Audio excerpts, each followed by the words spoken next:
Oh shit! No, of course you did. On there? Oh man, that is bad. He's pouring his piss. It's steaming. Oh jeez. Hot beer, sake? Whoa, dude, that's coming in. No, Brent's not drinking right now. That's coming in hot. It's What's burning something you me. made? I ran out of glass. Don't burn yourself.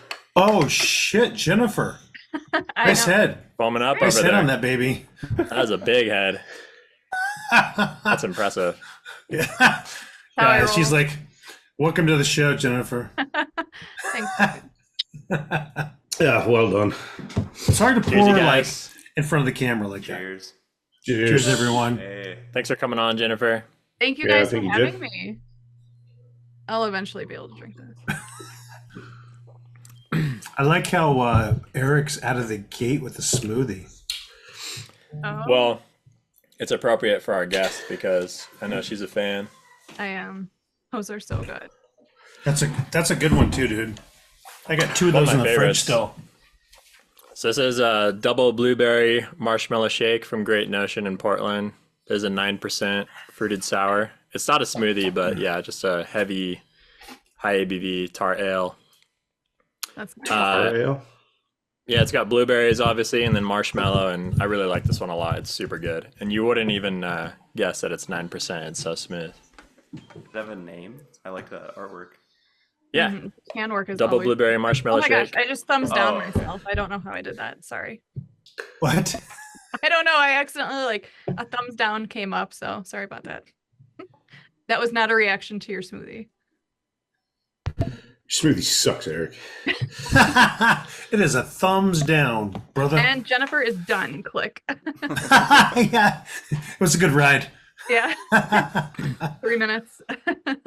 So Brent, thanks for filling in for Jimmy. Jimmy decided he didn't want to be here for this one. He said he didn't really like your work very much, so he just didn't think he had much to say. So It happened. Happy Yeah. to join in. I could never replace Jimmy though, but I'll do my best. just He's sit got the- there Sure you and can. say nothing and make an awkward joke every now and then Yeah. I'll pretty much make up for it. I'm wearing my hat in his honor. There Yes. you go. Don't show There us you your go. feet. Be super awkward.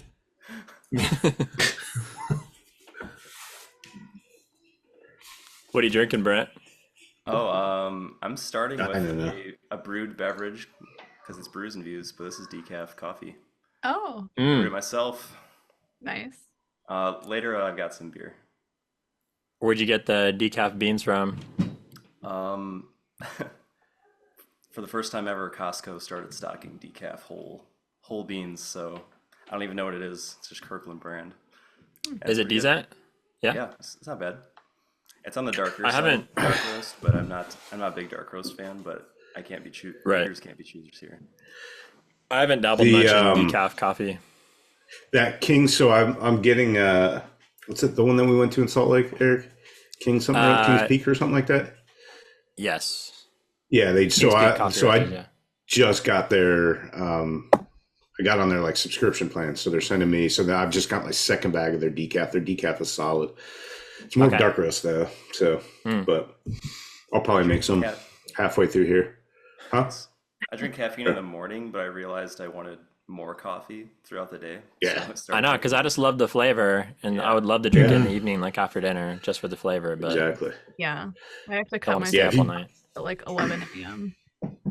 if I want to. Yeah, if you get a good decaf, it's honestly just as good.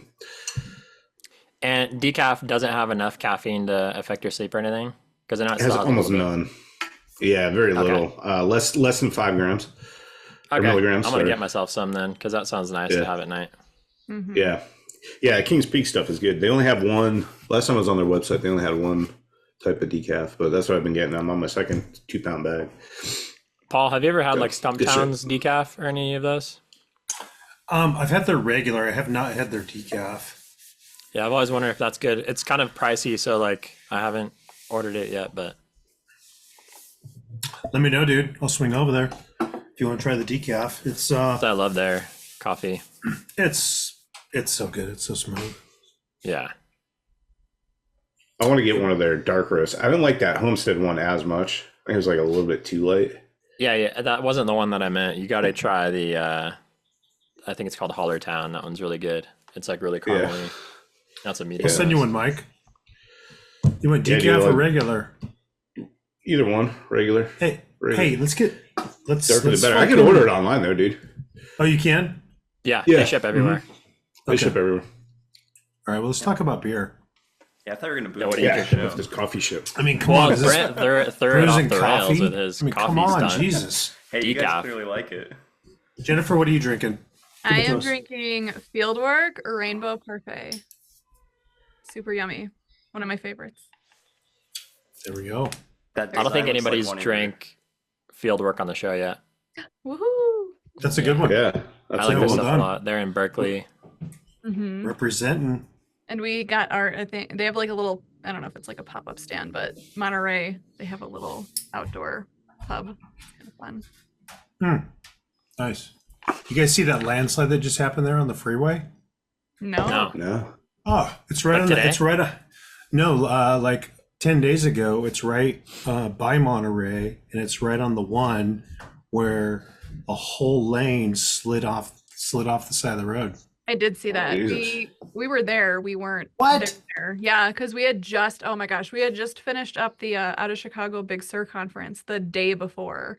So Oh, that happened, and I was like texting everyone. I'm like, oh, we're so lucky we ended that today. shit. Like, That was, we have locations down there, and it's like someone could have been stranded. Like that Was it raining a ton or something? Or It did. Right after the conference, it dumped for like half a day. Pretty like one afternoon, but it dumped. Like it was a pretty Mhm. hard rain, and I thought, oh god, like something's gonna happen, and sure enough, it did. But we left a few days afterwards, so but yeah, like a whole chunk of the road just missing. Like oh yeah, that was intense. yeah. it makes you wonder like how long that whole Southern California coastline is actually going to hang on, because Yeah. Oh, dude. there's some Sorry. houses like Sorry. hanging Dear over life. the lip and stuff, and Yeah. pretty sketchy. Yeah. Gravity. True all story. over. Congratulations, you're an island now. What you got, Paul? So it's good and bad. Okay. So I'm super bummed because I picked this can up like a week or 10 days ago. I think I messaged you guys about it, and I was going to save it for the show. And so I did. And it's fucking great. So I only So got what's one wrong with can. that? I only got one can. I'd love to go back and get more. Yeah, I thought you were going to try it and then stock up if it was good. I know I fucked up. So it's North Rookie Park. move. I know it's such a rookie move. It's Back to the Future 3. It's a collab with Heartland Brewing. Yeah, and Pure Project. Yep. It's a triple. It's 10%. I like to come out of the gate strong.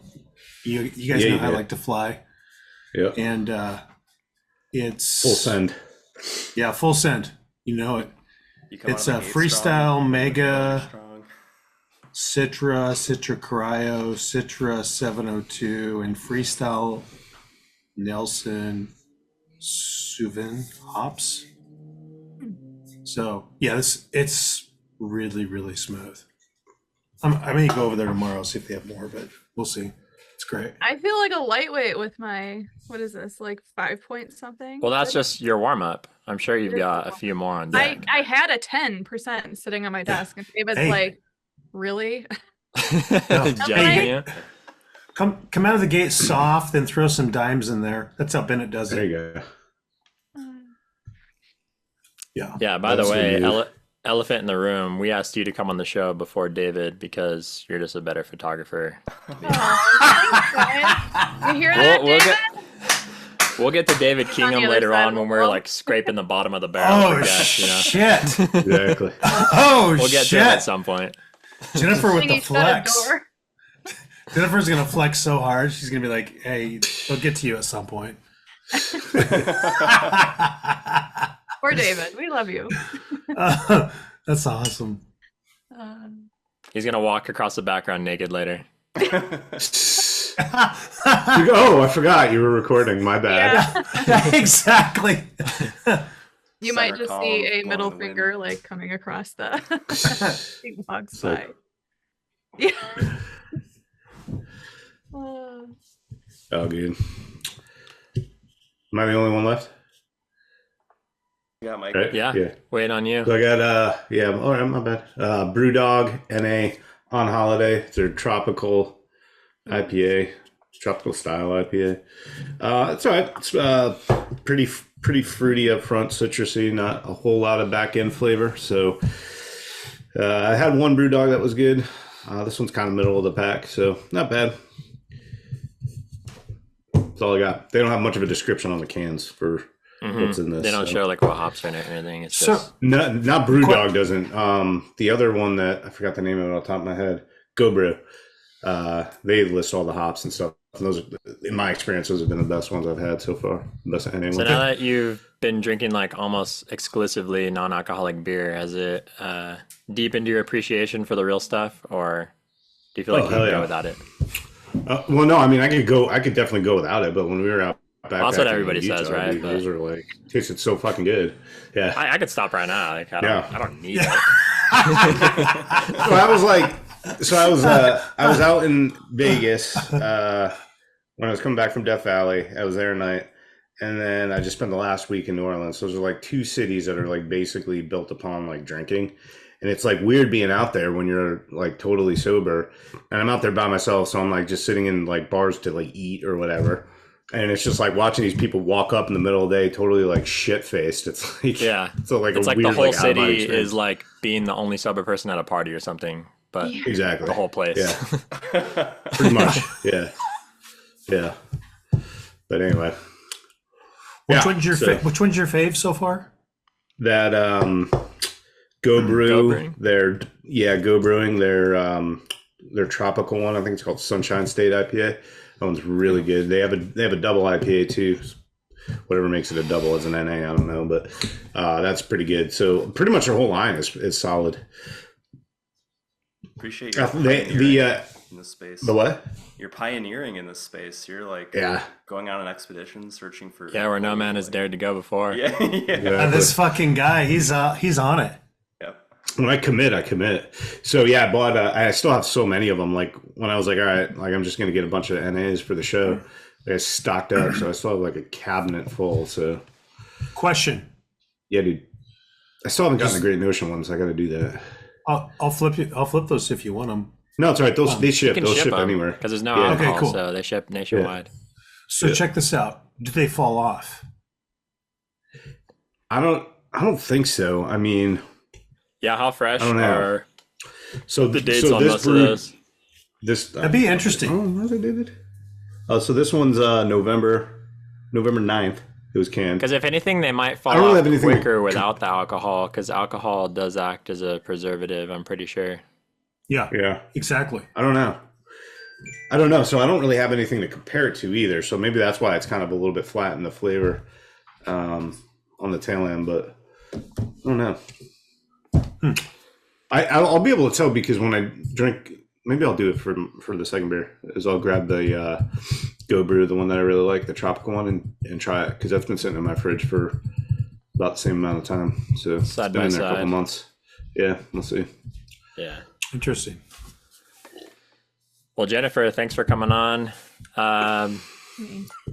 Yeah, what have you been up to? You just got back from the out of Big Sur conference. Yeah, so we just returned home like probably about 6 days ago now from 2.5 months on the road teaching.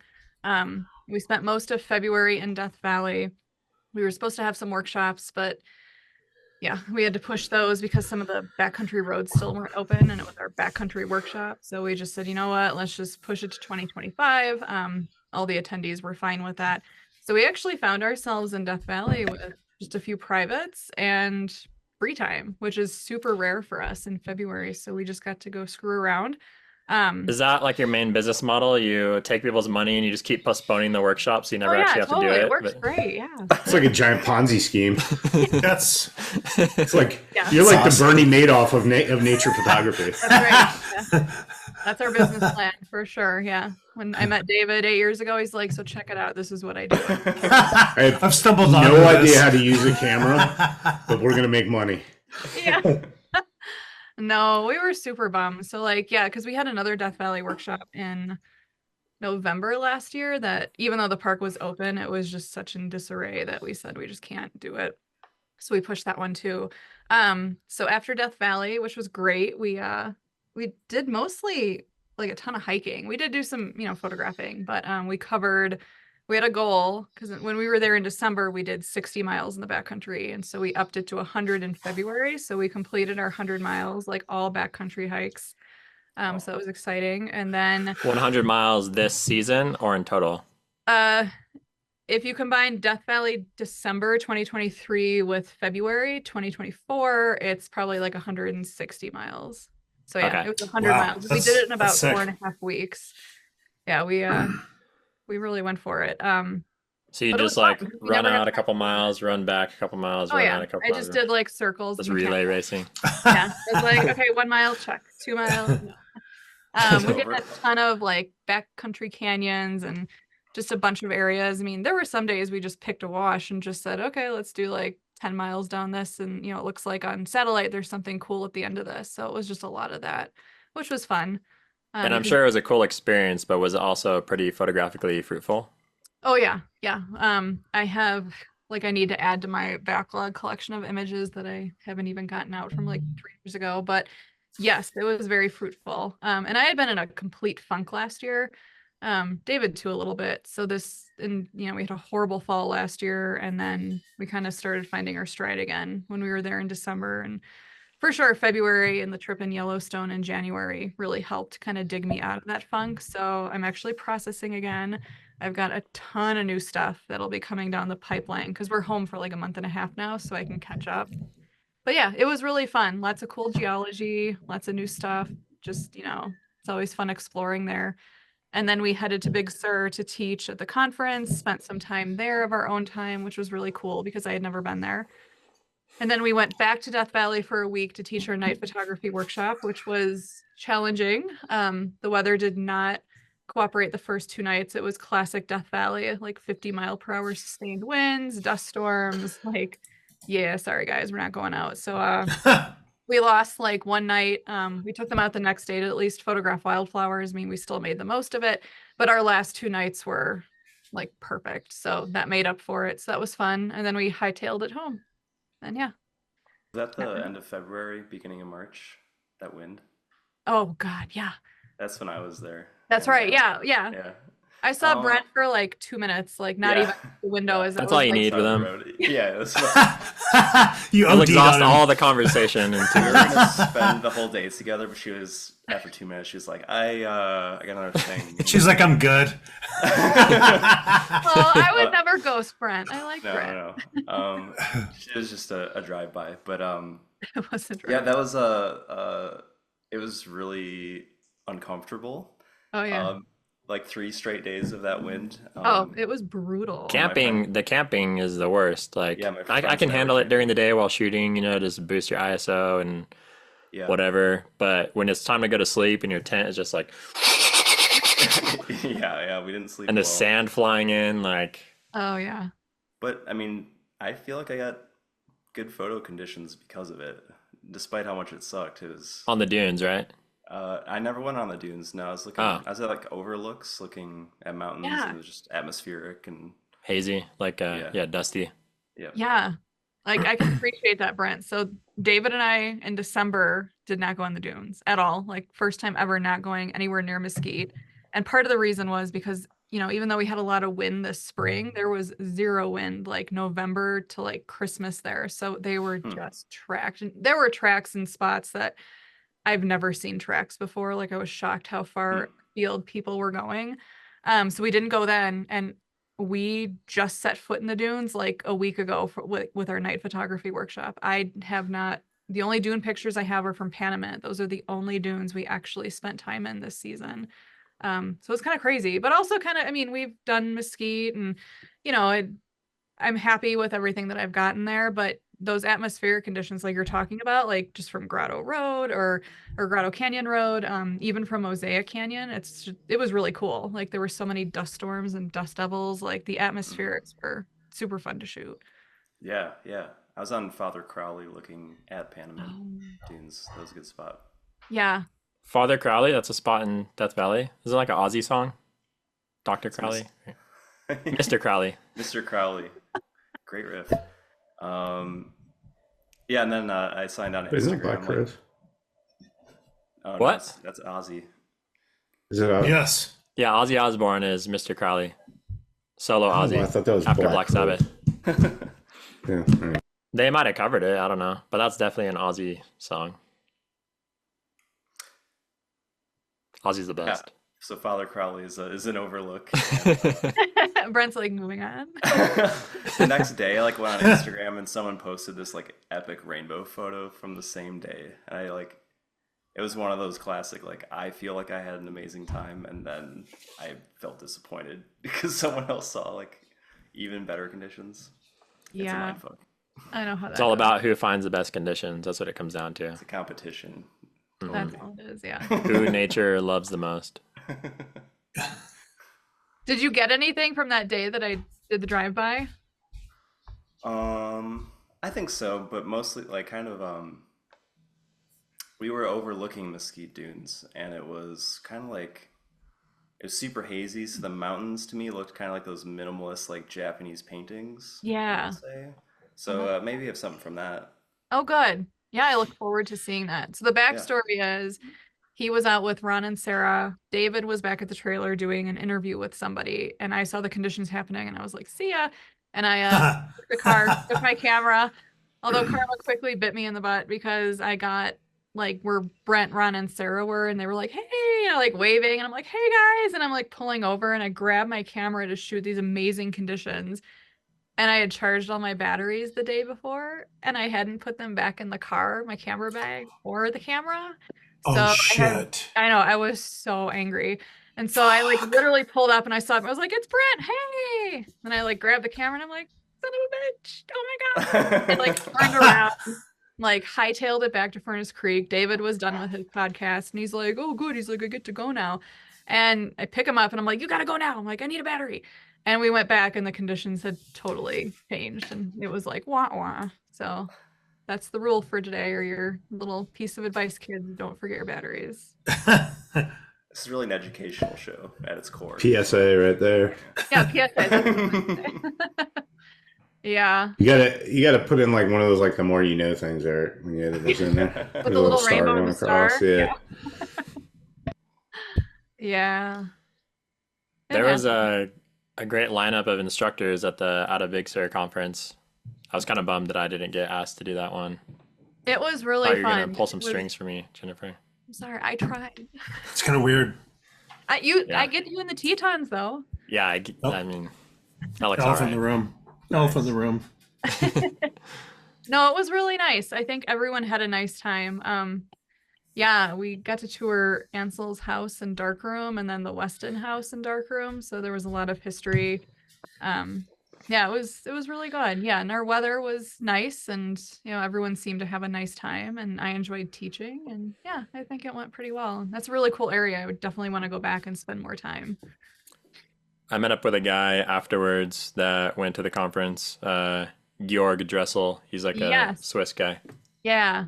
Yeah, he told me He was really liked it. Yeah, because we were talking, I forgot what he said, but yeah, and he was like, "Oh, well, I'm gonna see Eric Bennett now," and I was like, "Oh, nice." Good luck. That's a flex. That's a flex. I always use that, Bennett. Good luck with that. Yeah. I'm going to see Eric later. It's cool. Yeah, No big deal. Yes, is what it is. He's a soldier. Yeah. You're bringing your emergency satellite phone, hanging out with Eric. It's kind of scary. Never know when you need a quick ejection.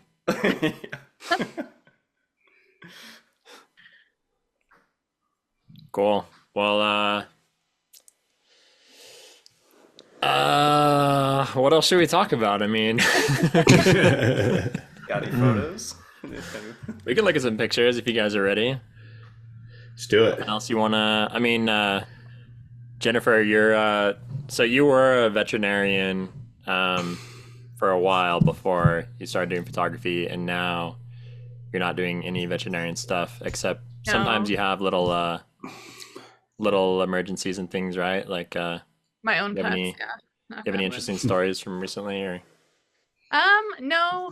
So I was a CVT, which is, I don't know, it's kind of hard. Like, it's always hard to compare like human and vet. So I was a veterinary technician, but I was a certified veterinary technician. So we do like, it's pretty much like, kind of like, well, I've been told people say it's like the last 2 years of vet school. And then you take your boards and we can do everything except surgery and prescribe drugs. So I always say we're kind of the equivalent to like a human PA, if that makes any sense. Okay. So yeah, I kept my license up. I still keep my CE up in case I have to fall back on it, God forbid. I do miss Mhm. it. I mean, I did it for 14 years. It was really fun. Compassion fatigue is a real thing in that field. And I was probably hitting that point about when I just said, yeah, I need to like stop for a while. It's 60, 70-hour work weeks. I'm on call every other weekend or, every few weekends or so, to go in and like give treatments. And, it's, the human animal bond is a beautiful thing, but it's also a very like stressful thing too at times. It's kind of hard to deal with, but very rewarding, very fun, but lots of burnout in our field. And yeah, it was just time to step away for a while. So hopefully I'll go back to it again someday. I would probably like to do more like shelter medicine. I was working on getting my board certification as a CBT in clinical pathology because that was like my first love, which I think is why I enjoy abstract photography because I spent all this time looking under the microscope at like super cool patterns and textures and stuff. So I think like I had an epiphany a few years ago where I was like, oh, and my geology background too, where we used to look at like thin sections, same thing, like colorful, abstract. And I was like, oh, I think this is why I like abstract. But yeah, hopefully I'll go back into it someday. No exciting animal stories, which animals did you work with the most? Because did you work with horses at all? I know you like horses, but yeah, no, I have a horse, but I didn't go into large animal medicine is Another game. That's a whole nother game. It's like, 3 a.m. calf calls, like calf is stuck. Oh no, I was knocking on wood because we were talking about animals and vet stuff. Oh, David's already trying to interrupt the show. He's Trying to around get the some corner. airtime. Did you not? No. Did you guys ask for me? Yeah. Did I hear? Yeah. He's like waiting with bated breath. Yeah, he's got his over ear there. next to the door. I got a great beer too. Yeah. Wait, so are you guys in a? It looks like you guys are in a house right now. You're not in the trailer. Yeah. Yeah, we're at home. We're in like the basement. It's finished. So this is my office, and then David has a room like literally right across the wall. It's his office. This is our separate corners type of trip. Yeah. Whenever we come home, it's just kind of like, okay, own space. In the blue corner is Jennifer, and in the red corner. Yeah. Great. Yeah. Whenever we get done with a workshop or like a conference, like, because we're both, I mean, he's a lot more introverted than I am. I'm an introvert to a point, but I can like turn it on. David doesn't talk. Yeah, David is kind of a quiet guy. Yeah. He's Never like know. silent. Yeah. Silent David, like Silent Bob. Like Bennett. But no, I didn't do large animal medicine. There's a lot more. Yeah, like 3 a.m. calls to get calves out of birth canals and, negative 30 degree wind chill and, you get stomped on and trampled and it's not my cup of tea. Or the like horse insemination stuff or I didn't do anything with that. That's what I was trying to get at. I was trying to see if there's a story or two about that. No, I did do pregnancy checks on cows. I should have shown that photo. There is a photo floating around of me doing pregnancy checks on cows. If you don't know like what that elbow is, deep in the. yeah, I'll let you guys look that up. No, I didn't. And my coverall. Drinking some milk straight from the teat. Yeah. She's gonna beer in one hand and she's freaking shoulder deep in the other. Like a savage. Yeah, don't recommend crossing those two things. Hold my beer. I got to go up to the shoulder. Yeah. No, I should have gotten that photo out though. What does a cow pregnancy check entail? Is it what you think it is? Just reaching in you and stick your arm pretty much like up their rectum, like shoulder deep, like these guys are talking about, and you're just feeling for things. Yeah, You're up like the nailed rectum it. because you can like feel the placenta or whatever. Yeah, the way that the anatomy is set up, it's easier to feel through there. Oh. The embryo. We're really That was, crossing like, lines here. 20 years ago. Yeah. I know, we're like going down. But no, I mean, it was fun. I just always try to raise the burning questions that the audience probably has. They're like waiting for me to I'm ask. sure they've been dying. Yeah. Oh my God. What is Jennifer doing? Oh my God. Yeah. No. So how do you have a horse when you're on the road that much? It's got to be pretty tough. It's tough. So I board him about 20 minutes away from here. We're in Golden, Colorado. He's in Cooper. But I thought he's he had like a rope around his neck and he just runs behind the trailer. Yeah, right. I wish I could bring him with. There are so many cool places I would love to ride with him, and he would love it. He's an adventure horse for sure. But yeah, he's like 20 minutes away. The barn owner is super nice. He gets really good care while I'm gone. He sends me photos when I'm gone. But we're home for a month or two at a time, and we'll go out and ride. He's retired now. We used to do rodeo. We did barrel racing and pole bending. You did? Mm-hmm. Oh, so he's a quarter horse, I assume? That's the real deal. Yeah, he's an American quarter horse. He's 22. He's my baby. I've had him since he was 2. Trained him myself because fresh out of college, I didn't have enough money to send him to a trainer. So I taught myself everything, and he ended up winning quite a few things. He's a buckle earner, money earner. I was pretty proud. Wow. But he's that is sick as fuck. He's hitting retirement age now. But we still trail ride, and he's still pretty feisty. So yeah. Yeah, I was like a Midwestern cowgirl. Yeah, I rode like a rodeo circuit and everything. Oh shit. I'm just that's pretty killer. It was fun. It was fun. Did you fun. ever go to the Midwest Horse Fair, Jennifer? Yes, I did. It's next weekend. That's where I live. I live in Madison. Oh, really? So, yeah, I'm gonna go next weekend. That? Oh no, I guess I did. Yeah, you're a fellow Midwestern. Yeah, I went there quite a bit actually. That's right. It is this time of year. Oh, come visit. Yeah. Come on, Brent. I'm gonna take you to the horse fair. You can set up your tent in my yard. Come on. So apart from cows, what other animals were you working with? I bled pigs for a while on a farm. That was interesting. That was also part of like an internship. But then the practice I worked at was mostly small animals. So dogs, cats, occasionally birds. And it was a dental practice.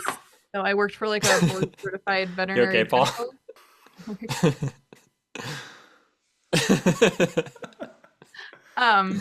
But yeah, mostly small animals. Okay. And now you just work with David. Yeah, Yeah, there are no, I'm not even going to say it. Yeah, no. Yeah, you guys know where that was going. Pretty tall. Yeah.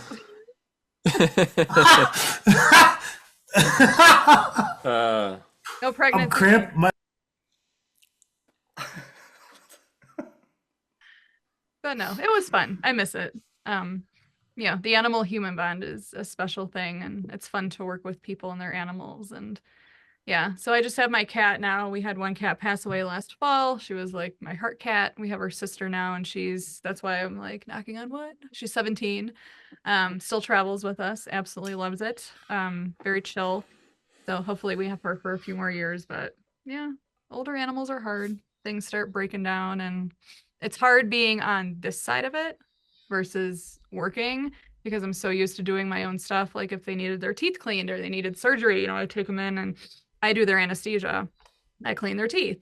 I do their x-rays. I pull all my own blood, all that stuff. And now being on the client side, it's super hard, just like handing her off. That's so crazy. Someone and being like, here, and oh my God, please do everything right. Mm-hmm. Yeah, I'd say that's probably the hardest part, but that's intense. Mm-hmm. So any interest in wildlife photography from that? I know you shoot dolphins sometimes. Yeah, when I first started out with photography, I really liked the work of like Thomas Mangleton. Like he was kind of like my first like wildlife photographer that I followed. So I kind of did wildlife for a little while, but then landscapes kind of took over. The dolphins, I started a few years ago.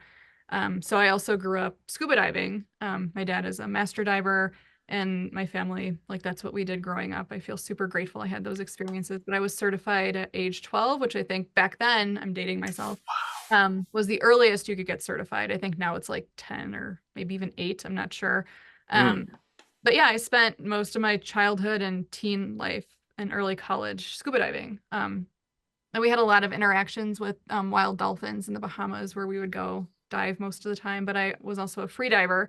So that's where the dolphin thing came in. So it's been fun to mix photography with the dolphin stuff. And that's kind of how that project came to be.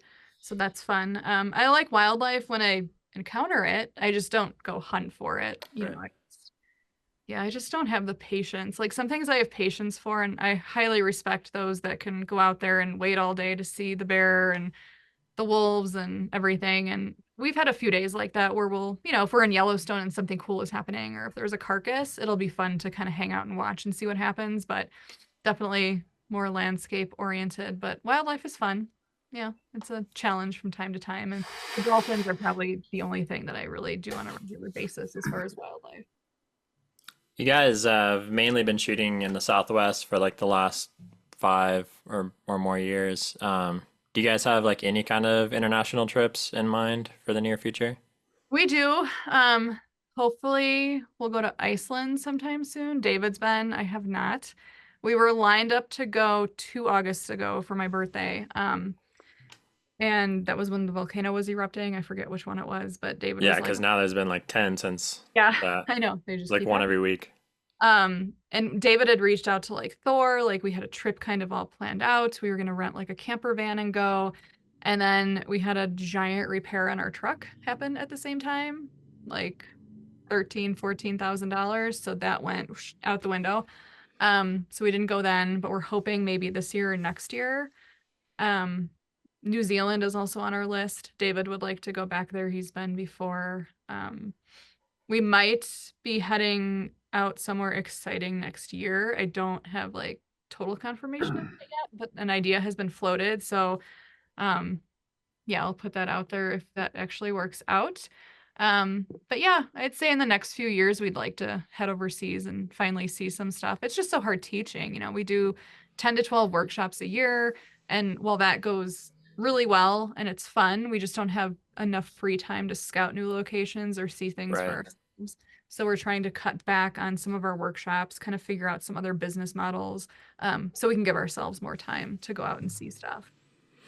Yeah, and not get burned out because just kind of doing the same thing over and over again always gets old. Oh yeah, for sure. Yeah.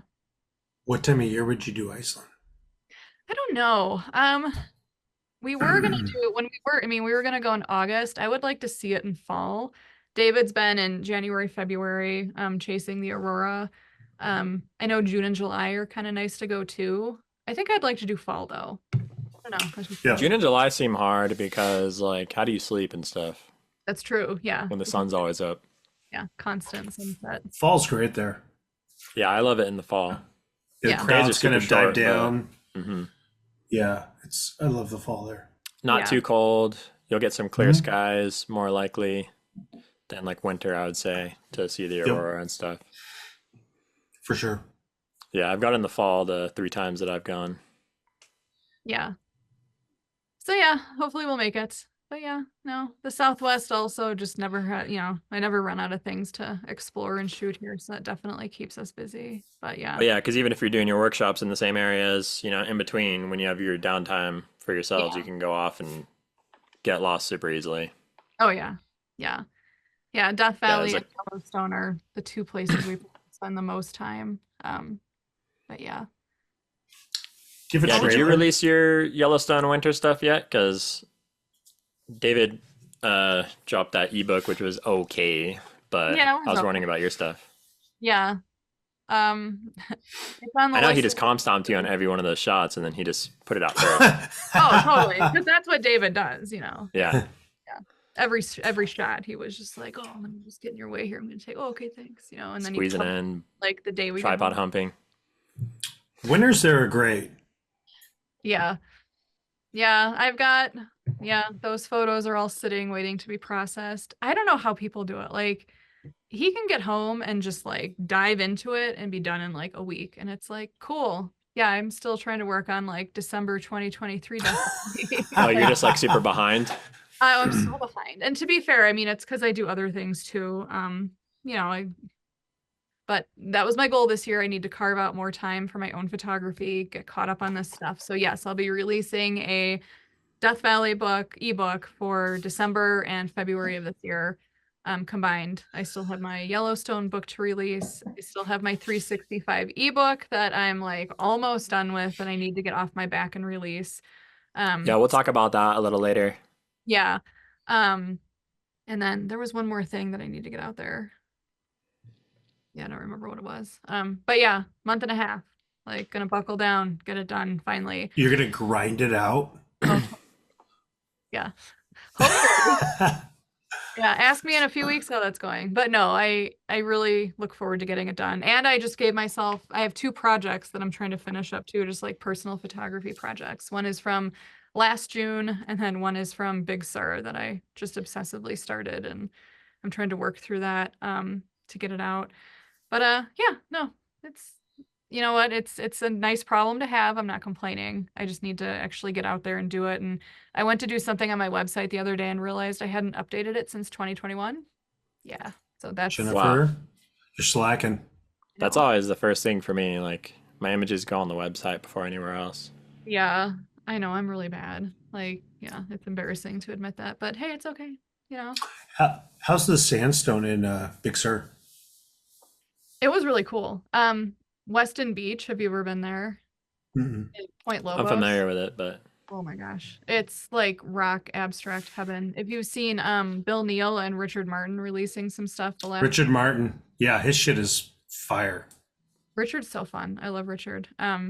Weston Beach. Yeah, Weston Beach at Point Lobos. It's really fun. I didn't get to take any groups there, and David and he went there once, I think, with a few groups, but we were gonna go back after and try to go shoot some things, but the tide either didn't work out or we just ran out of time. So I need to get back there and actually shoot it. But it was like rock abstract heaven. It was so pretty.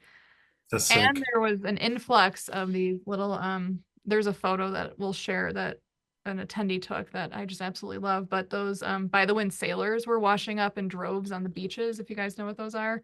They're like jellyfish type things. They're not a true jellyfish, but they're like a hydrozoan, but they look like a jellyfish. Like, I don't know if it's just normally a Southern California thing. I know last year when we were in San Diego at this time, they were washing ashore then, but like growing up, I wouldn't see too many jellyfish on the beach when I'd go. Oh, they were like covering the beaches. I mean, to the point where I've got a pretty solid stomach, like obviously given what I did in my past life. But like you walk on them and they're like 5 inches thick, and it's just like, what? yeah, it's like walking in like jelly, and it was probably Are they alive still? Oh, then they stink to high heaven. They're really pretty. Like they make excellent abstracts. Like they're cool because they're like in all the tidal pools. They make like cool like tidal lines on the beaches. So they're fun to photograph, but to walk through them when they're fresh. I just about tossed my cookies, and I'm, you know, I have a strong stomach, and I'm like, not for this. Like, I guess I found my limit. It's like, oh. Are they alive or dead? They're dead by the time they wash ashore.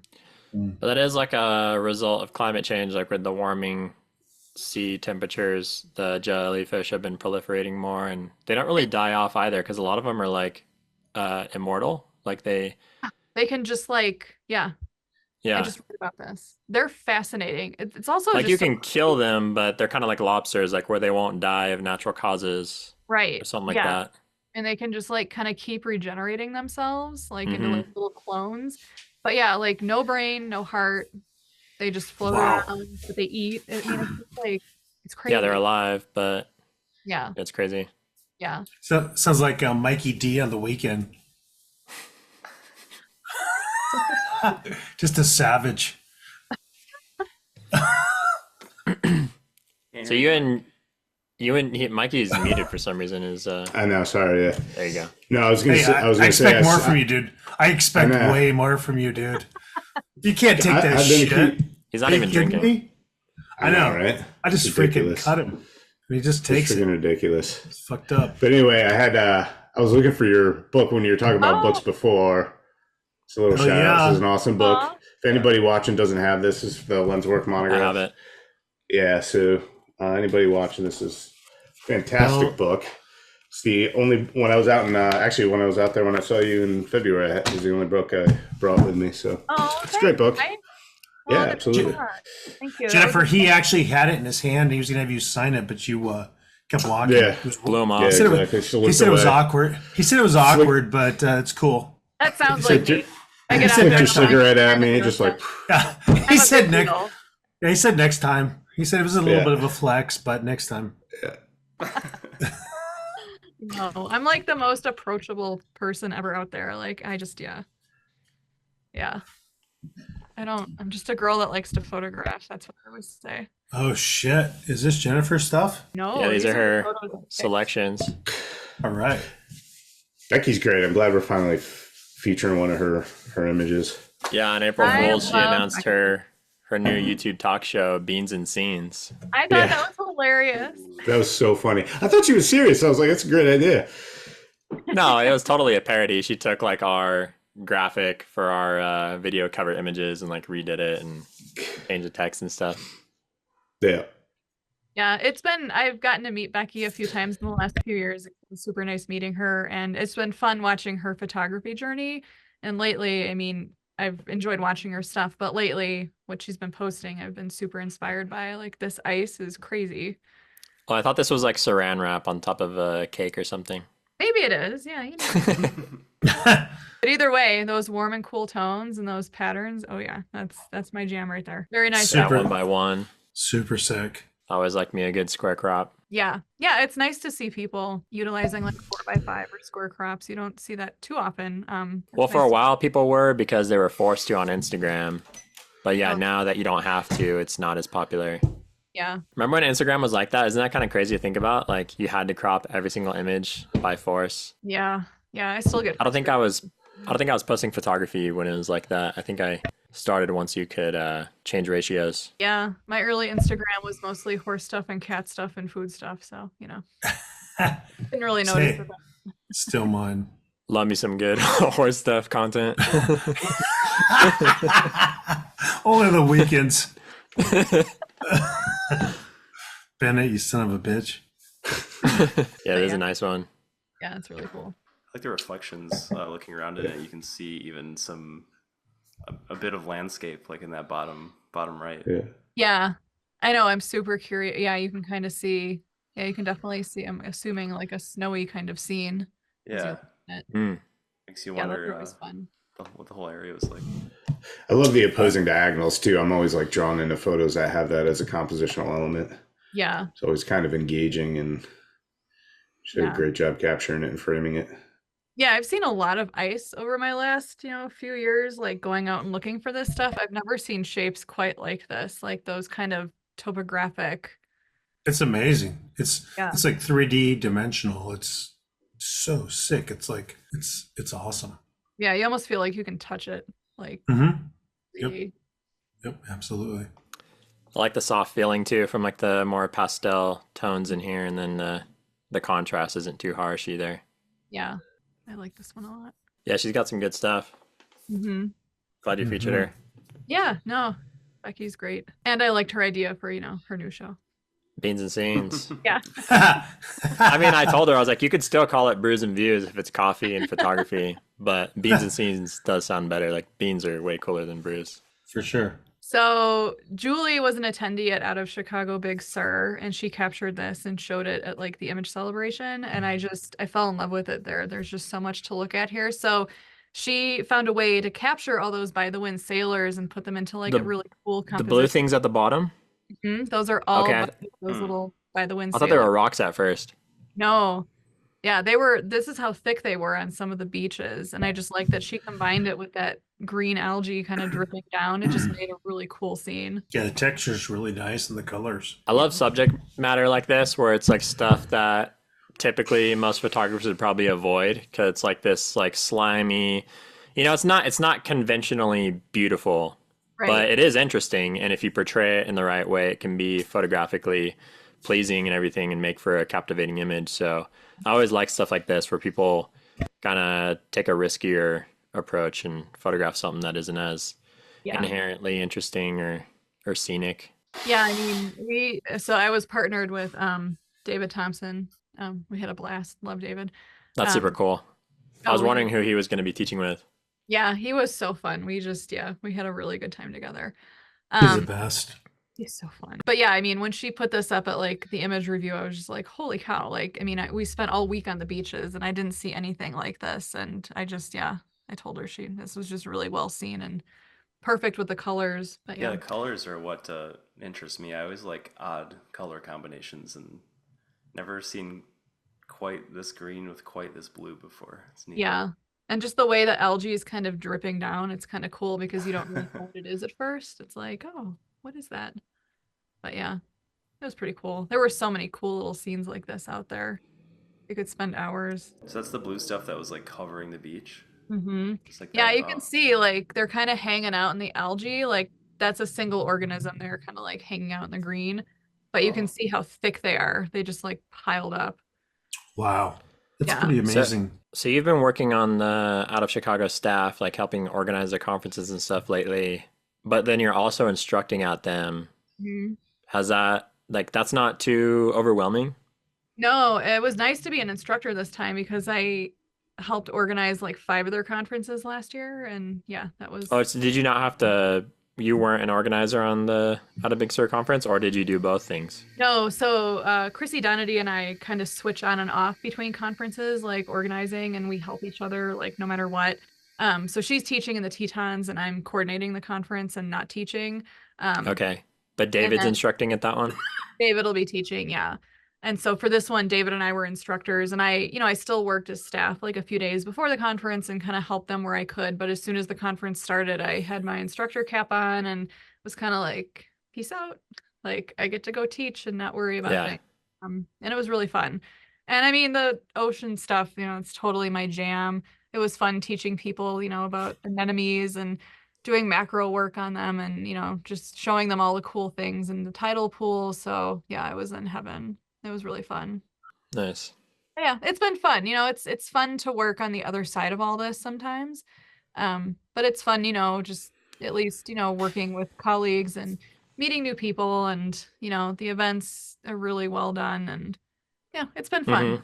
But yeah, it was fun to teach this time. Yeah, super useful stuff to learn since you're a professional photographer, like organization and scheduling stuff and Yeah. putting things together. Yeah. Logistics, that can often be like the most difficult thing. Oh yeah. Yeah. A lot of people think conferences are super easy to run and goodness, they are far from that. So Yeah, many I've never thought that. Yeah. But yeah, no, the team's good and working with Chrissy is fun. We have a fun time. So did you know about Julie before the conference or did you meet her? Yeah, I can't remember. Forgive me, Julie. There were so many conferences last year. I think she came to a botanic one last year. It might have been Desert Botanic. And I met her. And her partner Marcy, they photographed together and they're both amazing in their own right. So I encourage you to like look up their work. Julie does really beautiful bird photography too. Super good birder. So yeah. But yeah, I've known her for at least a year or two, but it was fun because she was at this conference. So I got to spend a little more time with her. Those conferences are kind of like speed dating though. You only get to see Yeah, people for sure. for 2 hours and then they like move on to a new group and it's like, oh, okay, see ya. Like, nice to meet you. But yeah, speed dating is a good analogy for that. Totally. Yeah. Yeah, those conferences are a whirlwind. They're super jam-packed with stuff to do. Yeah, you think 5 days is a long time until all of a sudden it's over? Like, yeah, you're exhausted. Cool. This one's really crazy. The contrast shit. is phenomenal. Wow. You can't even see the edge of the image. Yeah. Clearly. That's So dope. Lisa, I really like Lisa's work. I actually met Lisa about 7 years ago now. She actually took us out, David and I, out on our first like official like San Diego like whale watching because I had never done it and we just happened to meet her. She was guiding for a company that we used and really cool girl. Love her work.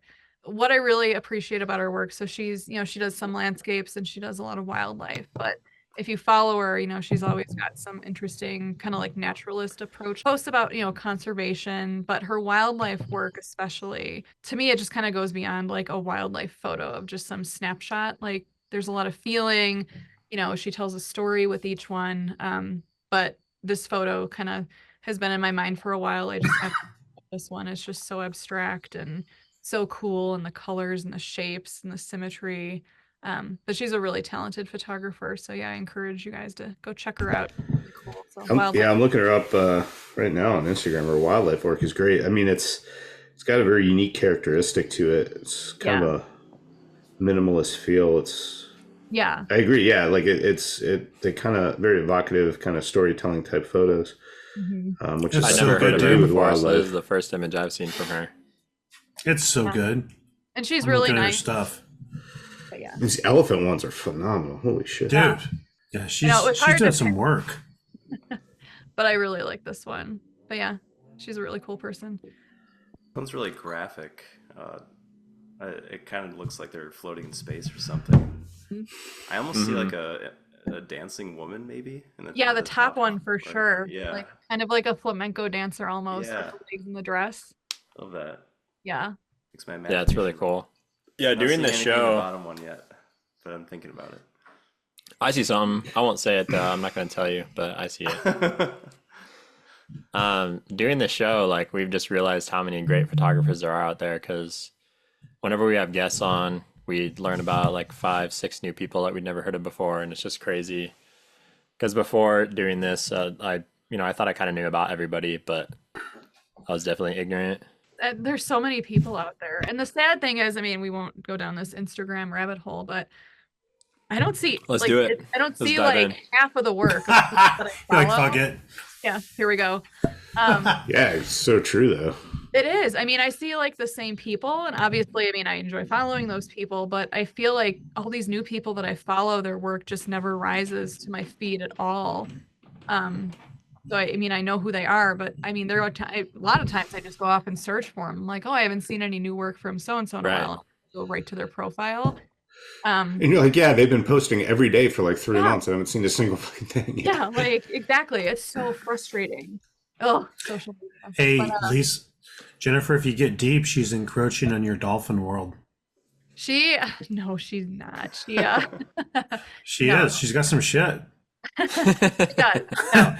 I feel very honored that I was on her. Actually, I got the idea for my dolphin project after a few trips out with her. And it was, I mean, we won't go into it, but like the death of my mom also contributed to that project. But yeah, I think she just stands out in my mind so much because she was the first one to kind of introduce me to whales in the Pacific. And we had a few good trips with her. And yeah, she's just a really cool person. Very inspirational. And I just like that she takes like a conservation view too, and you learn something from all her posts. It's not just a photo, but she brings attention to a cause or something also in her work, which is super important as a photographer. You mean she actually cares about the stuff she's photographing? Oh, right? That's weird. That's cool because I mean your dolphin work is next level. It's really phenomenal, and Thanks, Paul. man, her stuff is great, and you can see the collaboration that you guys did. That's pretty cool. Yeah, she's really cool. But Eric, like, when we were talking today and I was like, oh, how about this person? Like I tried so hard to find people that haven't been featured on here. But yeah, it's just frustrating when you don't get to see, who you follow really on Instagram. But David doing the Nature Vision magazine for NPN too, one of his main goals has been to feature people that, haven't really been featured yet out there, and all these new people. And probably the number one piece of feedback we get about the magazine is how people appreciate that it's new names. And people they've never heard of before, because there are so many out there and it's easy to just see the same people over and over. But yeah, there's a ton of excellent work out there that deserves to be seen. That's a really good point. That's kind of what we try to do here is like dig a little bit deeper. And then when guests come on and they have some stuff that we haven't seen, it's like, fuck yeah, that's great. Like social media's got some value, for everyone can join and be in the same space together. But I think there's, a big part missing is like a more curated,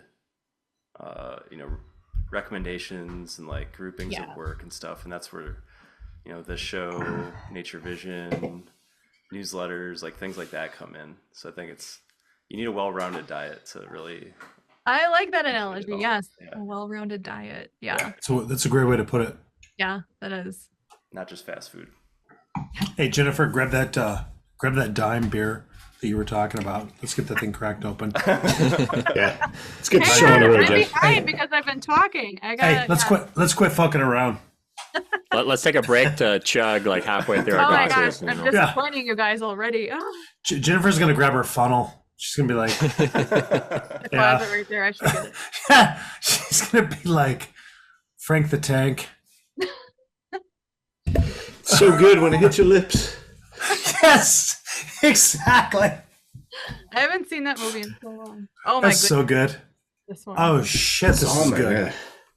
yeah. Yeah, I've been following him for a while, but he hasn't been featured yet. Yep. So Another this good one. guy, Jennifer's Zalman. about to change that shit. That's right. He's not only amazing in photography, but he paints. So I he know. approached me a few months ago. There was a Zion photo that I posted. I think it was a few falls ago of an ephemeral waterfall, kind of right at the start of the Narrows in that Temple of Sinawava area.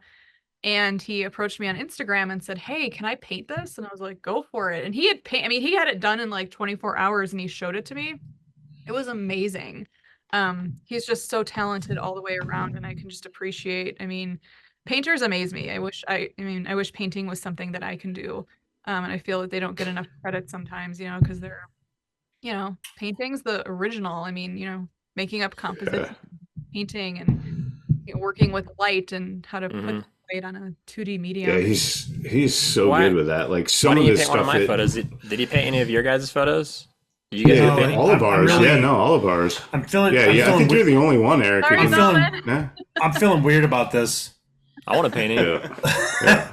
But Jennifer, you're right. Stuff's not good His shit is the real deal. Yeah. Like his on IG, his paintings. Oh, Yeah. and his yeah. photographs are just His photographs too, for really- sure. I mean, this They one to kinda- me, it's that warm, cool contrast. Like that's probably one of the Yeah. my main favorite Yeah. things to photograph. And this is just like, even the little bit of wind on that top crest of the dune, it's just wow. Yeah, Almost looks that's like a pretty painting. phenomenal. Most I Wow. didn't even look at. Did he say where this one was by chance? I didn't even look. I don't want to just say Death Valley, but I don't even remember seeing this one, so I'm glad you shared it because I must have missed this Neither do one. I. it was Yeah, down a look. bit in his feed. I mean, he's Okay. like picking one from all these people is like an impossible task. So Shit. yeah. But yeah. He's got some stuff. His paintings are insane. Like, I mean, it Right? reminds me of reminds me of like Beardstat. Like it's Yeah. like that Yeah, level. they're really good. They have that luminous quality for Hey, sure. bro, if you're gonna say Bob Ross, I was gonna say, come on, bro. No, dude. Good man. No, come on. Dude, he's got some shit. But yeah, definitely like him. Like he's got. Have you seen Trying to see if I can Hell's, find this Have you one. seen his image at Hell's Door? The texture and the light in that thing. Are you kidding me right now? I have to look it up. He had a super Holy crazy ice sh- one recently too that I saved because I wanted to feature it at some point. Dude, it's insane. It's so He's way good. fucking good. Wow. This one's incredibly trippy though, like with the warm dunes in the foreground and that background, like how it's Yeah. like slanted, Yeah, those lines. diagonal blue lines. disorienting. It's really cool. Yeah. Yes, mud stuff's great. I mean, he's Yeah. kicking it. It's tough to make mud stuff stand out too. And see, now I'm just getting pissed scrolling through his Instagram. I know. Like, God damn it. Yeah. I'm trying to find this one though to see if I can figure out where it's from. Hey, speaking of mud stuff, Jennifer Yeah. slays So I was the gonna mud. say. She absolutely slays the mud. She may be queen of the mud. I mean, I don't know if I've seen better stuff, and we'll see it later when we get to like honor your presence of being on the episode. But man, you got some shit. Oh, thank you. Yeah, mud's an obsession. It's funny because, like, as a geologist, even though I didn't go into the field and work, I still graduated with that degree. And probably my favorite when we were learning about like the different, environments and fossils and kind of how you decipher what happened, way in the past, like fossilized mud cracks always spoke to me. Like they were just so cool. So it's really Yeah. cool no surprise that I kind of gravitated towards those, like when I got into photography, and I was obviously inspired by other people that had photographed mud, but it quickly became an obsession. And that's the other project. Thank you. See that? Oh, that worked out perfect. I will be releasing a ebook this year. Hey, segue. Yeah. Ephemeral. It'll be called Ephemeral, and it's a whole ebook of my mud collection. See, I set you up for that shit. Thanks. Nice. See, Paul. Perfect. Teed off. Yeah, But you've no. got some stuff. I mean, just the lighting and the textures and just being patient with it and being creative with it. It's pretty dope. Thank you. Yep. Hey, Bennett, Yo, can I segue into the gold medal winner? go for it. All right, here we go, folks. Right here. Feast your eyes on this shit. Oh, wow. This is Dead End by Great Notion. Gold medal winner. It's coming in at 7%. I know. I'm flying a little bit low under the radar right now. I was gonna say, dude, I know. you even gonna feel that? It's really good. It's really good. They just won a gold medal off this. I'm not sure what the competition was, but it's pretty good. Award-winning. It might have been the Great fine American arts. Beer Festival. You think it was? It might have been. I didn't see what it was, but yeah. Yeah, it's It might have just been It's like great. a West Coast thing because it looked like all West Coast breweries. I didn't really notice any East Coast breweries in the. yeah. They did a good job with this one. So this is Great Sand Dunes. I just found Yeah, it. I just saw it too. Oh, okay, not Death Valley. Yeah, I was wondering because to get that high and that I'm like, it doesn't perspective look of those that- littler yeah. dunes, I thought, I don't think that's Death Valley. It's not Yeah. special anymore. You're making it weird, Jennifer. Sorry. Most people I Hey. think shy away from those like little short ones, so I think it's cool. He made Yeah. two Oh, they're thirds of the photo fascinating. out of them. Yeah, they People only The like the tones long are ones. sick. Mhm. I Yeah. was waiting. I was like, come on. And I don't want Yeah, to tee the off short on ones- Brent with it, but like, you know, he's a guest. Short I ones gotta be have their own nice. merit, they have potential in their own right. Mhm. Yep. Well, and it's refreshing to see a shot of this without the mountains in the background because I know that's a big draw to like Great Sand Dunes is that you've got those 14ers back there. And while those scenes are pretty in their own right, it's just kind of nice to see the perspective that he took on this without featuring any of that. So you lose that context. I think that's what I like most. It's very nice to see Great this. image. Mhm. That's such a good call. So yeah, check out his paintings if anyone hasn't seen those. They're really cool too. They're dope.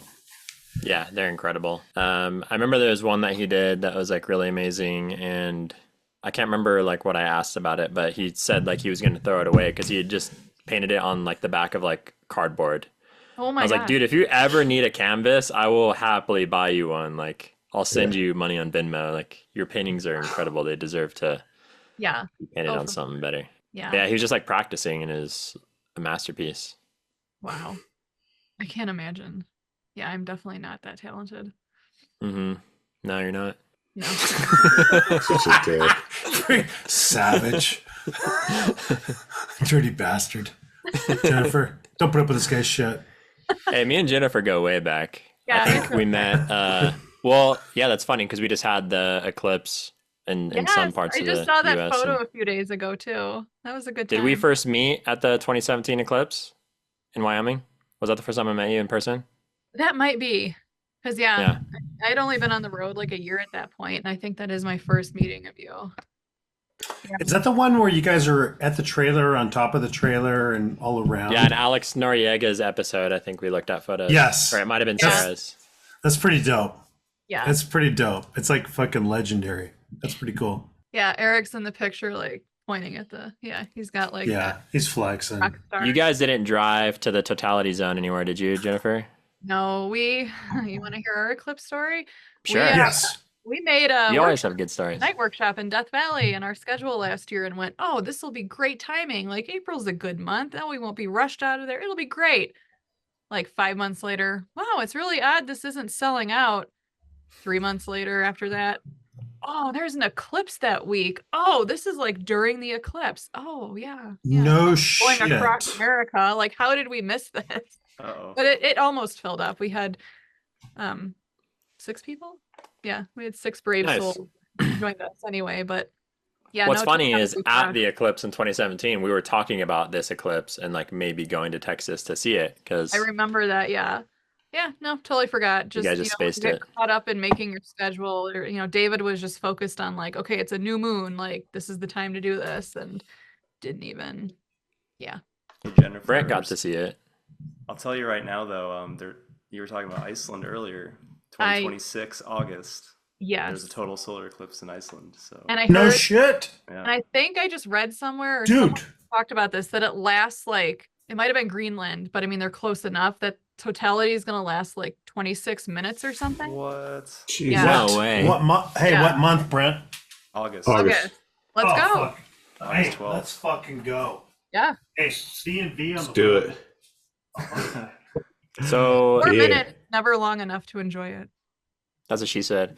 But I like that you can hear him even though he's like, 26 minutes. So I mean that's just because the days are longer, so the sun isn't moving, but just to say it in stupid terms, like the sun moves slower across the sky, right? So that's what I'm guessing. Someone might The put your overlap comments is- like Jennifer's full of shit, so I don't take that completely to the bank. we're but I drinking, guys. thought- We're drinking. But I thought It's a fun someone show. say that like if you're in It's not Greenland science or class. Iceland, that it's like totality is going to last a lot longer. I'm sure someone Nice. will correct us, but yeah. I hate to say it, but the article I'm reading says 2 minutes 18 seconds. Oh my god. I read that. So see, don't listen to Jennifer. Sorry. Sounds like fucking Bennett Fake. on a That's some Friday. fake news shit. Jesus, All about Bennett. Jennifer is watching too much Infowars. Don't listen to me. I'm not a physicist. I'm not an I heard expert. that from Alex Hey, Jones. good thing we got that thing verified. Oh my god. You fucking savages. Yeah. Oh my goodness. Yeah, don't take anything I say then to the bank on that. Wow. Link in the chat. Who told me that? Someone told me that. So yeah, I don't know who. But see, You that's said like, Yeah, you wait, would've you just said made it up. 26, and Brent, you said it was like what, 2 points? Maybe that's just like it was a decimal point error. I feel like it was like 18 seconds. 4 minutes in Wyoming. it was, and it didn't feel like 4 minutes. It seemed to go so fast. Yeah. She also said Thanks, that. Brent, for thank you. That's too easy. Jennifer. Just keeps teeing that's me low, up. That's, That's low-hanging That's fruit. low hanging. That is low hanging fruit. Sarah didn't warn you about that shit. Don't listen to me. Yeah. Sorry. Yeah, it was like this last one was like 4 minutes 20 seconds, which I mean, That's gonna was- bother me. Like I know I saw that somewhere, or like someone for sure told me. Oh well, I can look it up later. But yeah.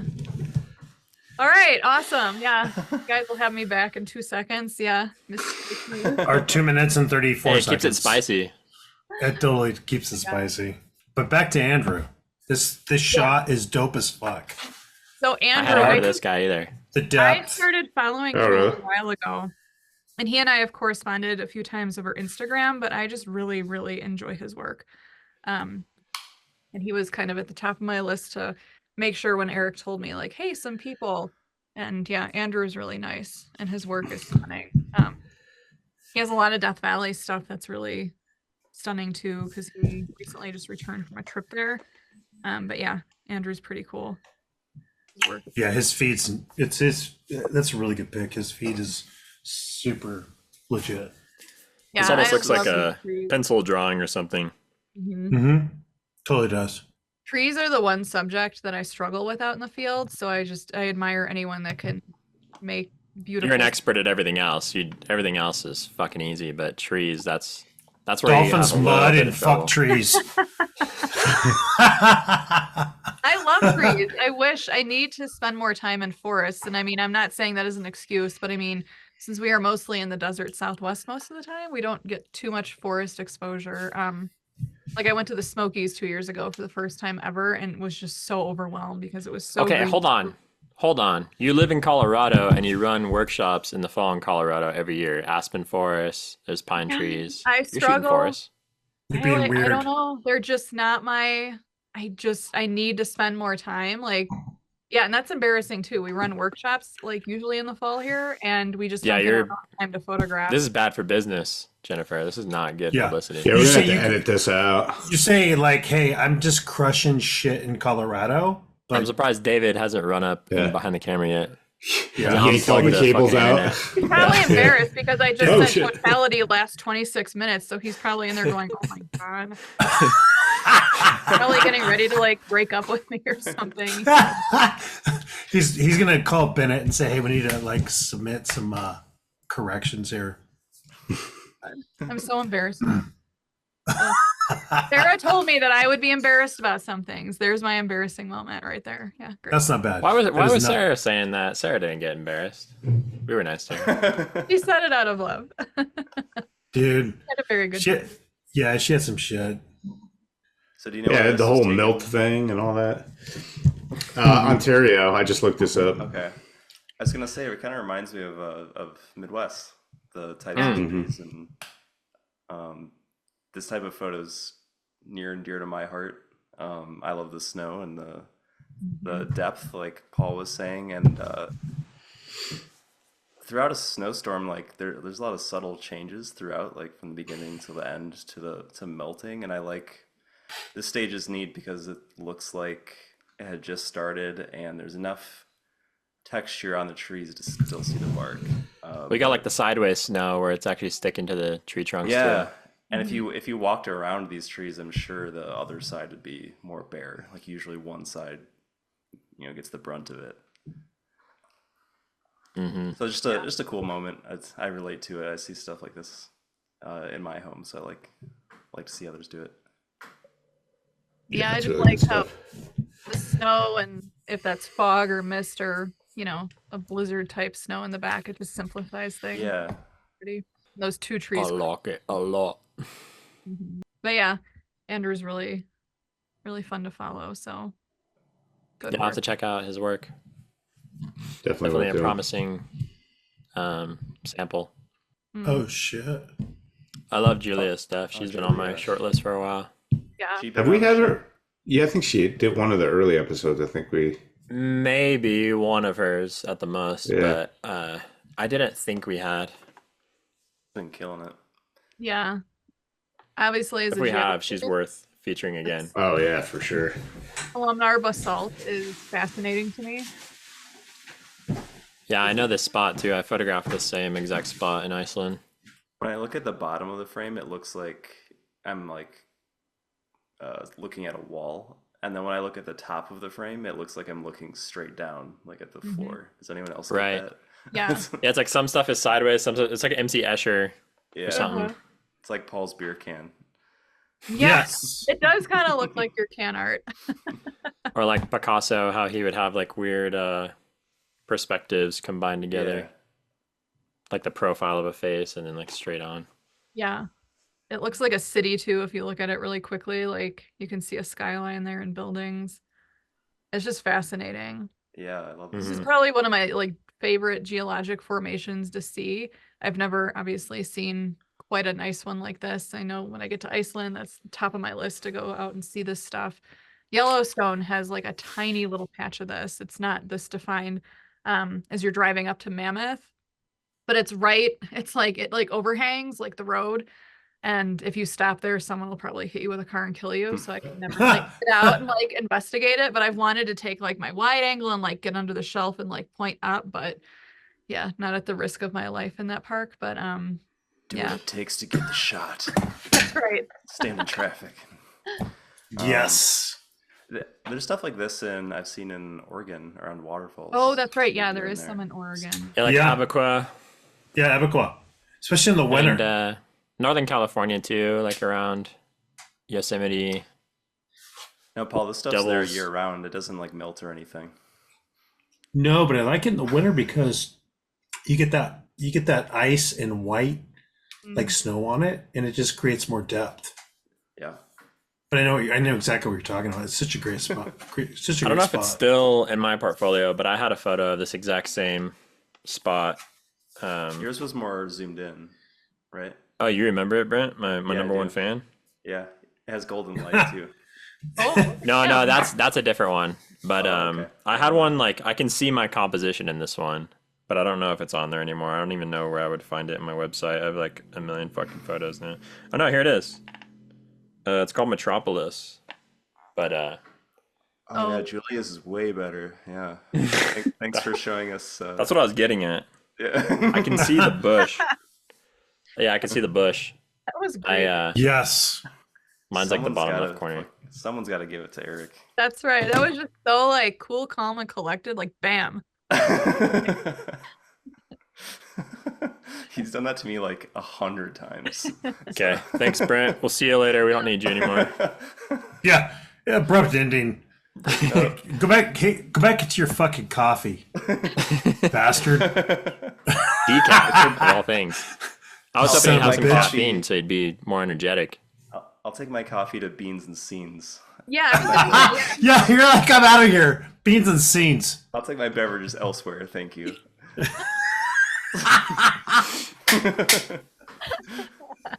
Yes. You're welcome, dude. I love it. but yeah, Anyway. Julia's work Yeah, so always it's great. really fun to see. Very inspiring. She's often very minimalist, and she does it in a really nice way. Yeah. Yeah, her work is always really unique, and I'm always like, most of the time it's like very abstract where I'm trying to figure out what I'm looking Yeah. at, what the perspective is, what the scale is. It's never very straightforward, Mind benders. as you can see here with this image. Yeah. Tiger brought something back from the jungle. Yeah, I did. Oh, yeah. I had to What'd you let I had to let the dogs out. Kobe was whining at the door, telling me something. So I brought back another brew dog, due east. I'm assuming, yeah, East Coast style. I don't know. We'll see. Y'all want to see the can? You can see that or not. Not generally a fan of East Coast, but You mean I'm West guessing Coast? oh yeah, you're right. I mean West Coast. It's kind of weird Yeah. that they call it East Coast because normally they would call it New England style. But anyway, Yeah, East Let's see. yeah, East Coast is like another term for like hazy IPA. yeah, kind of hazy. We'll see. Maybe I will get. All right, well now we're on to the juicy stuff. Oh geez. I've loved this. This is like a love at first sight image. When you first posted this, I was like, oh my God, did she really do it? And I was immediately jealous and dumbfounded. And I was like, what the heck? And later on, I realized this is from like geothermal stuff in Yellowstone. But when I saw this, it was like, it looks like it could be like a composite. Like it has a lot of motion. There's so many layers to it. The colors are fantastic. It's just like such an amazing image that has become one of my all-time favorites, not just from you, just in general in photography. Oh, well, thanks, I'm Eric. like eternally jealous of this one, but So yeah. this was gosh, this was the trip where I fell in love with abstracts, and I kind of had that epiphany of, I like these, like I'm gonna photograph them. Like I don't really care if they don't sell or, if other people aren't interested, but like this is where my heart lies. I just love these abstracts, and combining geology and photography in Yellowstone, it's like my Disneyland.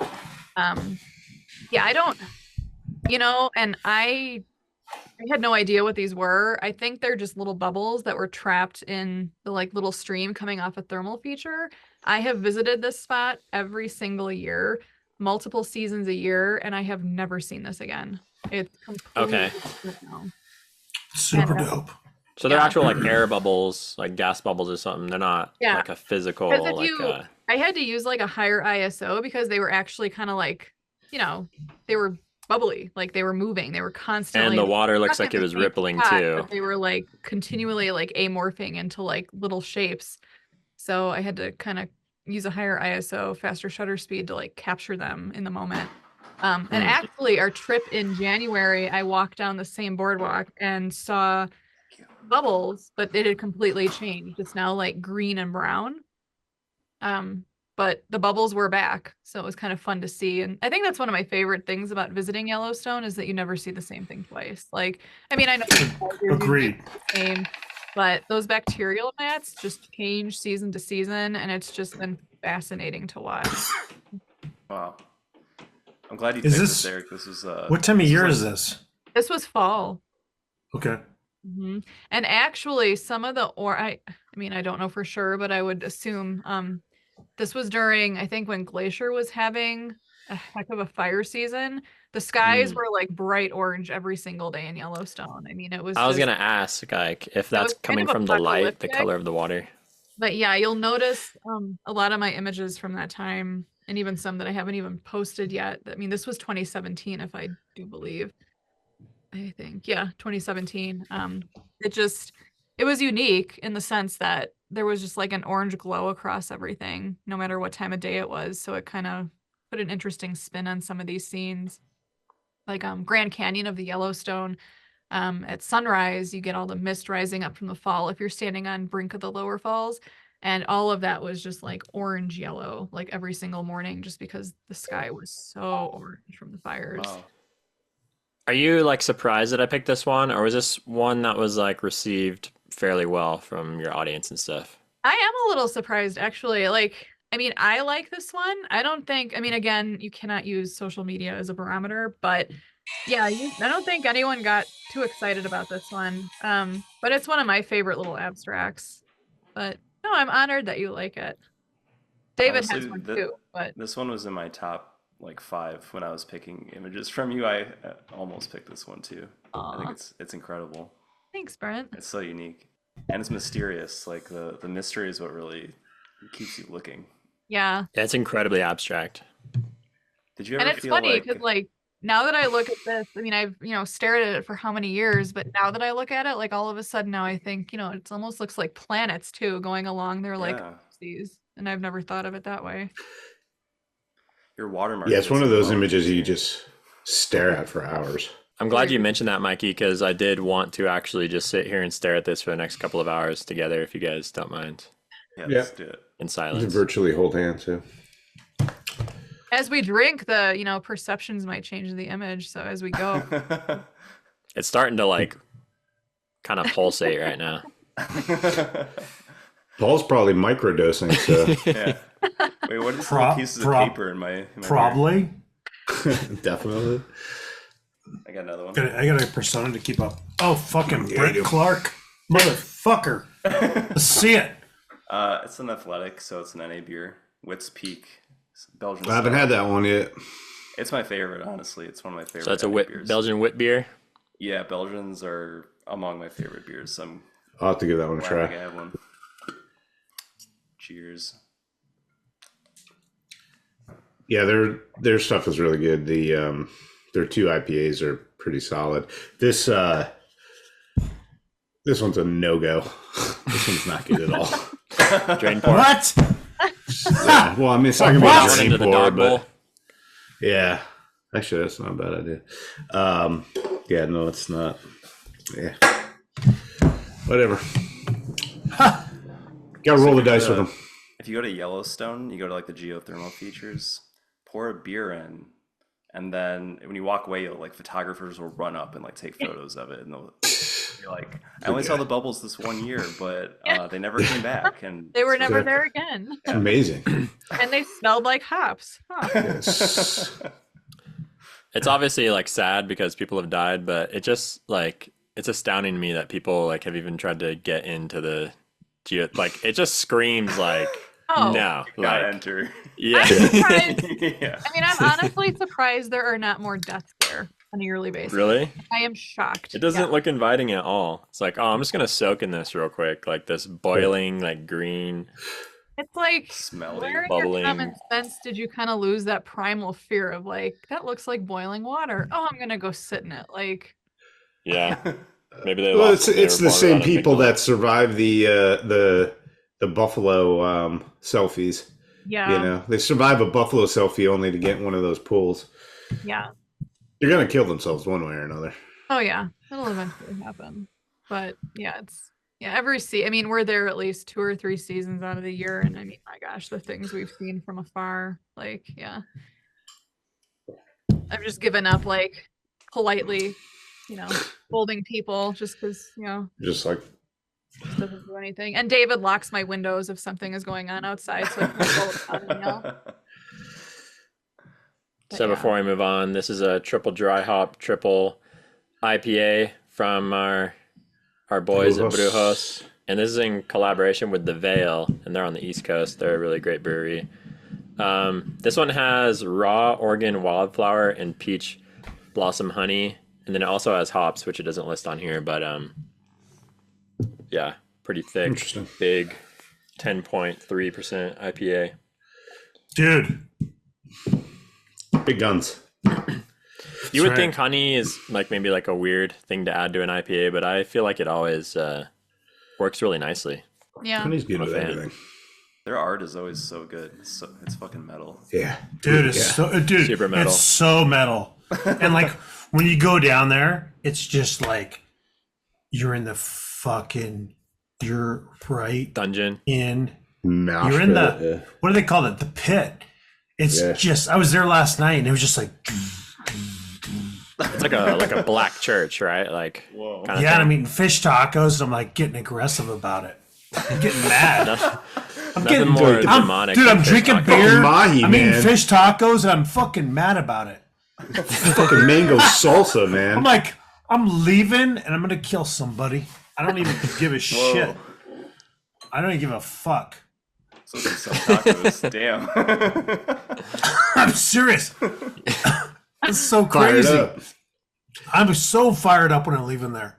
Like, I'm drinking like 7-10%ers and I'm eating a fish taco and I want to kill somebody. I don't even care.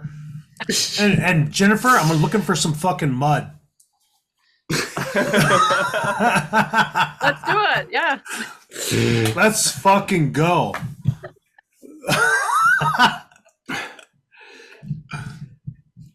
Yeah. This is sick as fuck. So, Dude, Mikey D, is this you? No, but this was on my list. In fact, this is the one I had set aside, but then you'll see the one that I chose. But yeah, I love this. I love this image. Who is I- this? no, Is this Brent? Is this you? Yo, Fuck me, dude. This is so badass, bro. yeah. Like I said to Eric, to me, it's like the iconic Jennifer Renwick photo, in my opinion. Unbelievable. Like, this one. It's like an epic, intimate.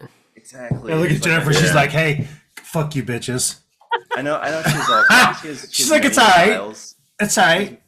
It's She's my many favorite styles. tree. but when I think of like your best photos, this one always comes to mind. I was shocked that it hadn't been taken yet, so Oh, I felt like I thanks, had Brent. to. Yeah, this yeah, is one of my favorites, I think, of my Awesome. collection too. That light is just so amazing, and it's so this from perfectly Yellowstone as captured well? and balanced. Yeah, so the lower falls are right there to the left. This was shot with a 400 looking from Artist Point, kind of off to the side. Is this the Yellowstone Canyon? Yeah. What's funny about that is like there's like the overlook there, and I feel like a lot of people would go there and they'd be like, okay, there's like one photo you can take here. But I feel Yeah. like you've made so many great intimate telephoto scenes of this same spot. It's honestly, like I told David this last time we were there, as much as I love the geothermal features and the colors and the patterns, that canyon like speaks to me. I am obsessed with this canyon and all sorts of different light. So this was like 3 p.m., like I think maybe 4. This was also early fall, and that mist backlights from the sun because this kind of looks west. And don't But give then- away all your secrets. Yeah. Making it too easy on the comp stompers. Yeah. Oh, I'm sure someone will. It's probably already been comp stomped, but I love this little tree. I've It's named so good. his name is Fred. I've photographed him in every season in the park. I love him. And he's really cool because there are like no other trees like him around. So it's just Yeah. kind of his story too. Like, how did he get there? It's really fascinating. And he continues to survive. I think I'll be heartbroken if I go there one day and he's gone. what I was God thinking. placed him there when he made the earth So 7,000 years ago. badass. Thanks, God. Yeah. Slow That's what I was grower. thinking though. It tells a story. Like it's very expressive. Yeah. That one tree, and it really draws your eye because it's in the most contrasty area. Right. To me, think the Oh, go ahead. cherry on top or the icing on the cake is the falls to the left, because it's like obviously it's a really powerful, huge waterfall that really draws your eye. But in this scene, it's like the background thing. So like once you're done looking at the brightest areas that really draw your eye, and you like keep looking around, you notice a huge, incredible detail in the background. So it's like another thing that keeps your interest for a long time. Well, it's like a sense of irony too, because that's probably like the Yeah, thing that yeah, it's most true. people would like make the subject, you know, but it's just kind of like a secondary or even like tertiary like element in the It's scene. nonchalant. Hmm.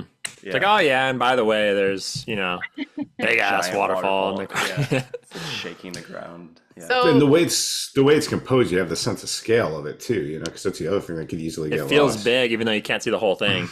Right. Yeah. Oh, I know. And this is such a tiny little like rock shelf. It's kind of crazy.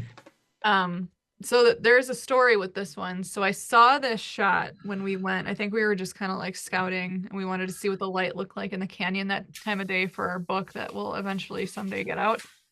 And I saw this. I was like, oh my gosh. And the reason the mist is so usually the mist just kind of blows away pretty quickly. But we had super windy conditions this day. So the mist was like blowing all around. There were different vortexes of it going on in the canyon. That's what caught my eye because it's like, wow, I never really see the mist over here. So I got out my 100 to 400, put it on the tripod, and it was so windy. Like I thought my shots were great. I got home that night and they were all out of focus just because it was Oh. just windy enough. Um, What? and I just, yeah. So I was like, I have to go back. So this took me 3 extra times, and I finally Wow. nailed it. But yeah, we had windy conditions for a few days, so at least I had the opportunity to redo it. But That's yeah, huge. not always like first shot is the shot. I mean, some of these do take. When Yeah, you're shooting less- telephoto on a tripod, Jennifer, and there's wind, have you ever tried using the image stabilization? Mhm. And I know people like, yeah, I know a lot of people are like, no, you turn it off, but I've actually had very good luck turning it on. Yeah. It worked out really well. I think even to get this, I had that on and I had my arm kind of draped over the lens to give it extra stability because I didn't want to miss it again. And it finally worked. So, I'm really glad that it was windy multiple days in a row and you were able to review oh, I know. between. Like that's the kind of stuff that separates the people that can spend the time in many days in these places from people that are like rushing through. You know what I mean? Oh, I know. I feel so fortunate that we do spend a lot of time in these places. So I do have that opportunity. I mean, I used to be a Yeah. weekend warrior. I totally get it. And that can be so frustrating. Yeah. But yeah. But yeah, this was one that I knew I really wanted. It spoke to me. I think I named it Forsaken just because I Mhm. felt like that tree has just kind of been left out there. Yeah.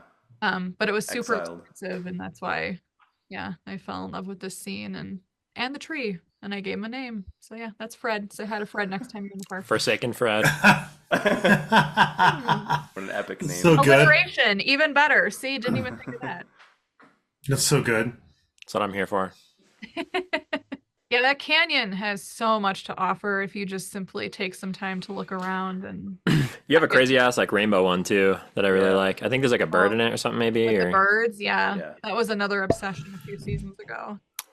Did that get featured on another episode? Maybe. I think. I think it did. Yeah, in the beginning. I think you Yes.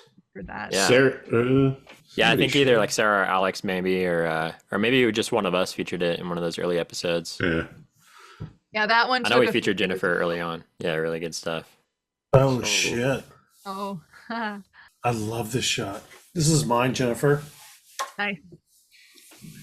It was really hard to go through your website and like pick something that I had several different. I mean, there's so many options when you look at your stuff, but I really like this, and there's kind of a cool story behind it. If you want to tell us about it. Well, I saw in the caption that this is from your 365 project, and this wasn't on It your is. website yet. So Yeah, no.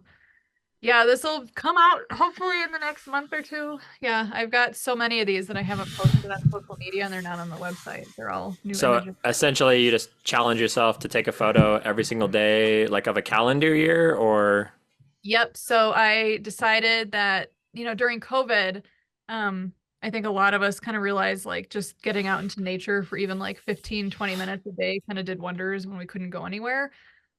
So I kind of took that, and this was 2022. So I kind of took that and said, you know what, I'm going to challenge myself to a 365, except I want to take a photo every single day. It'll be like 30 minutes out in nature every day. That's going to kind of be my, release.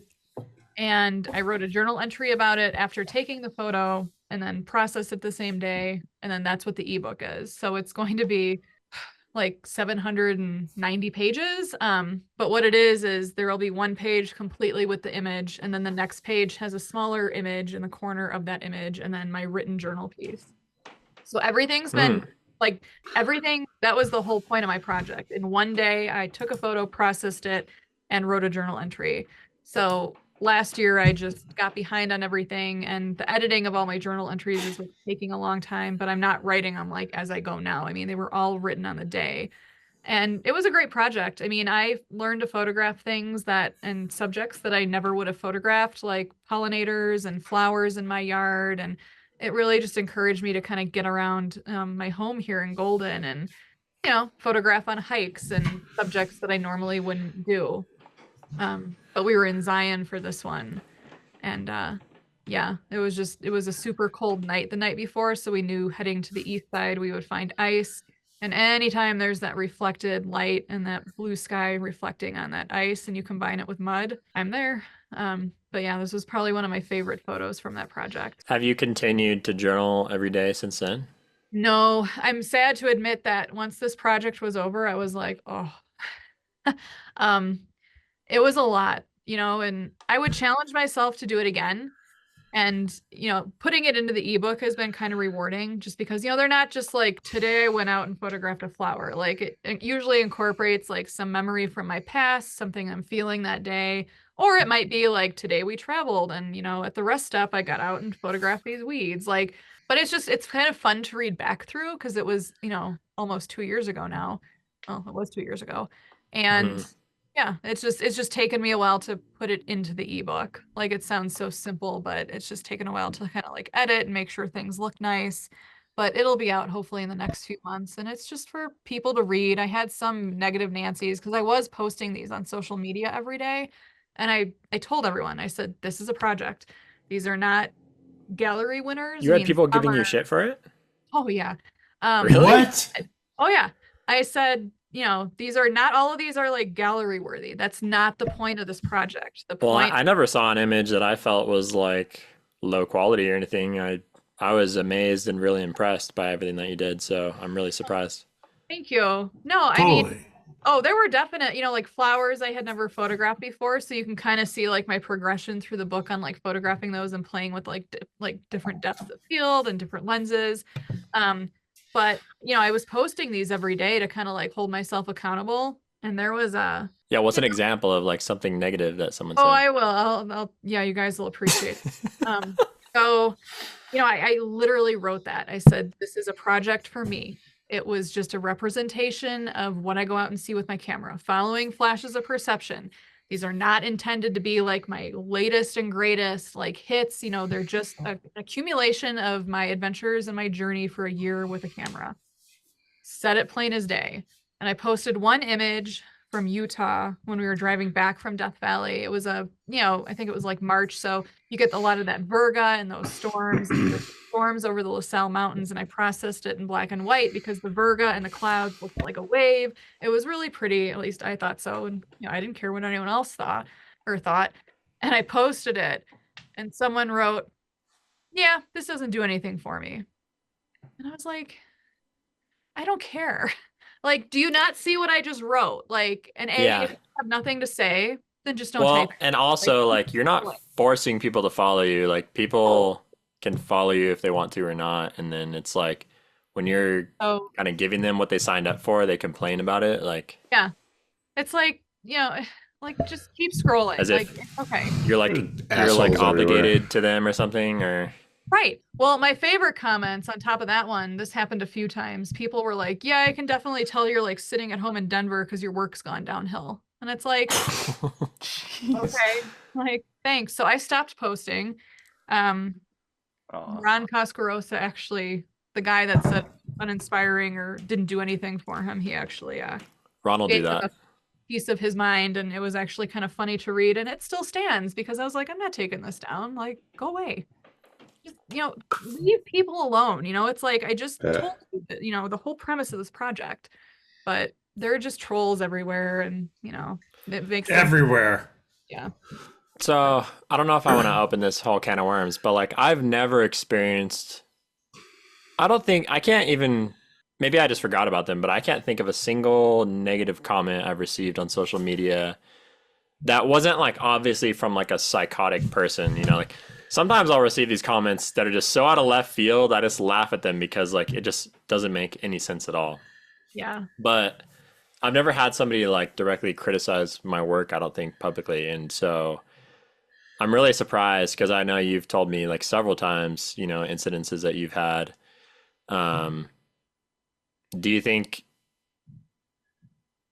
it has anything to do with because I'm a guy and you're a woman or? I mean, I honestly do. I think sometimes it does because David never gets comments like that. Right. Like ever. And, like Sarah and I have talked about this. Like, I hate to even ask that because that shouldn't be a thing. Oh, I know it shouldn't be a thing. Like, and sometimes it gets kind of like, it shouldn't be like women photographers and, male photographers. Just photographers and good work and celebrating. Right. But yeah, I think, and David even saw a lot of that too during this project. It's like, oh, here's another comment. And, oh, imagine that they're all men. So, I mean, nothing against guys. Like, I mean, all of you are amazing. And, it's nice to have like all of you guys like cheerleading for us and supporting, women in photography. But there are just some out there. It's like, you would never say this to David or you would never say that. But I'm also not like, oh, I'm going to be like ultra positive towards women because I want to support them and like make up for something. Like I just recognize great work. Yeah, just no matter the gender of the person. Yeah. At the end of the day, I'm honest. Like I don't say something's good if I don't think it is, just because I feel like I feel like pity for the person or something. Or yeah, no, it should just be like, yep, photographer. Like it shouldn't matter.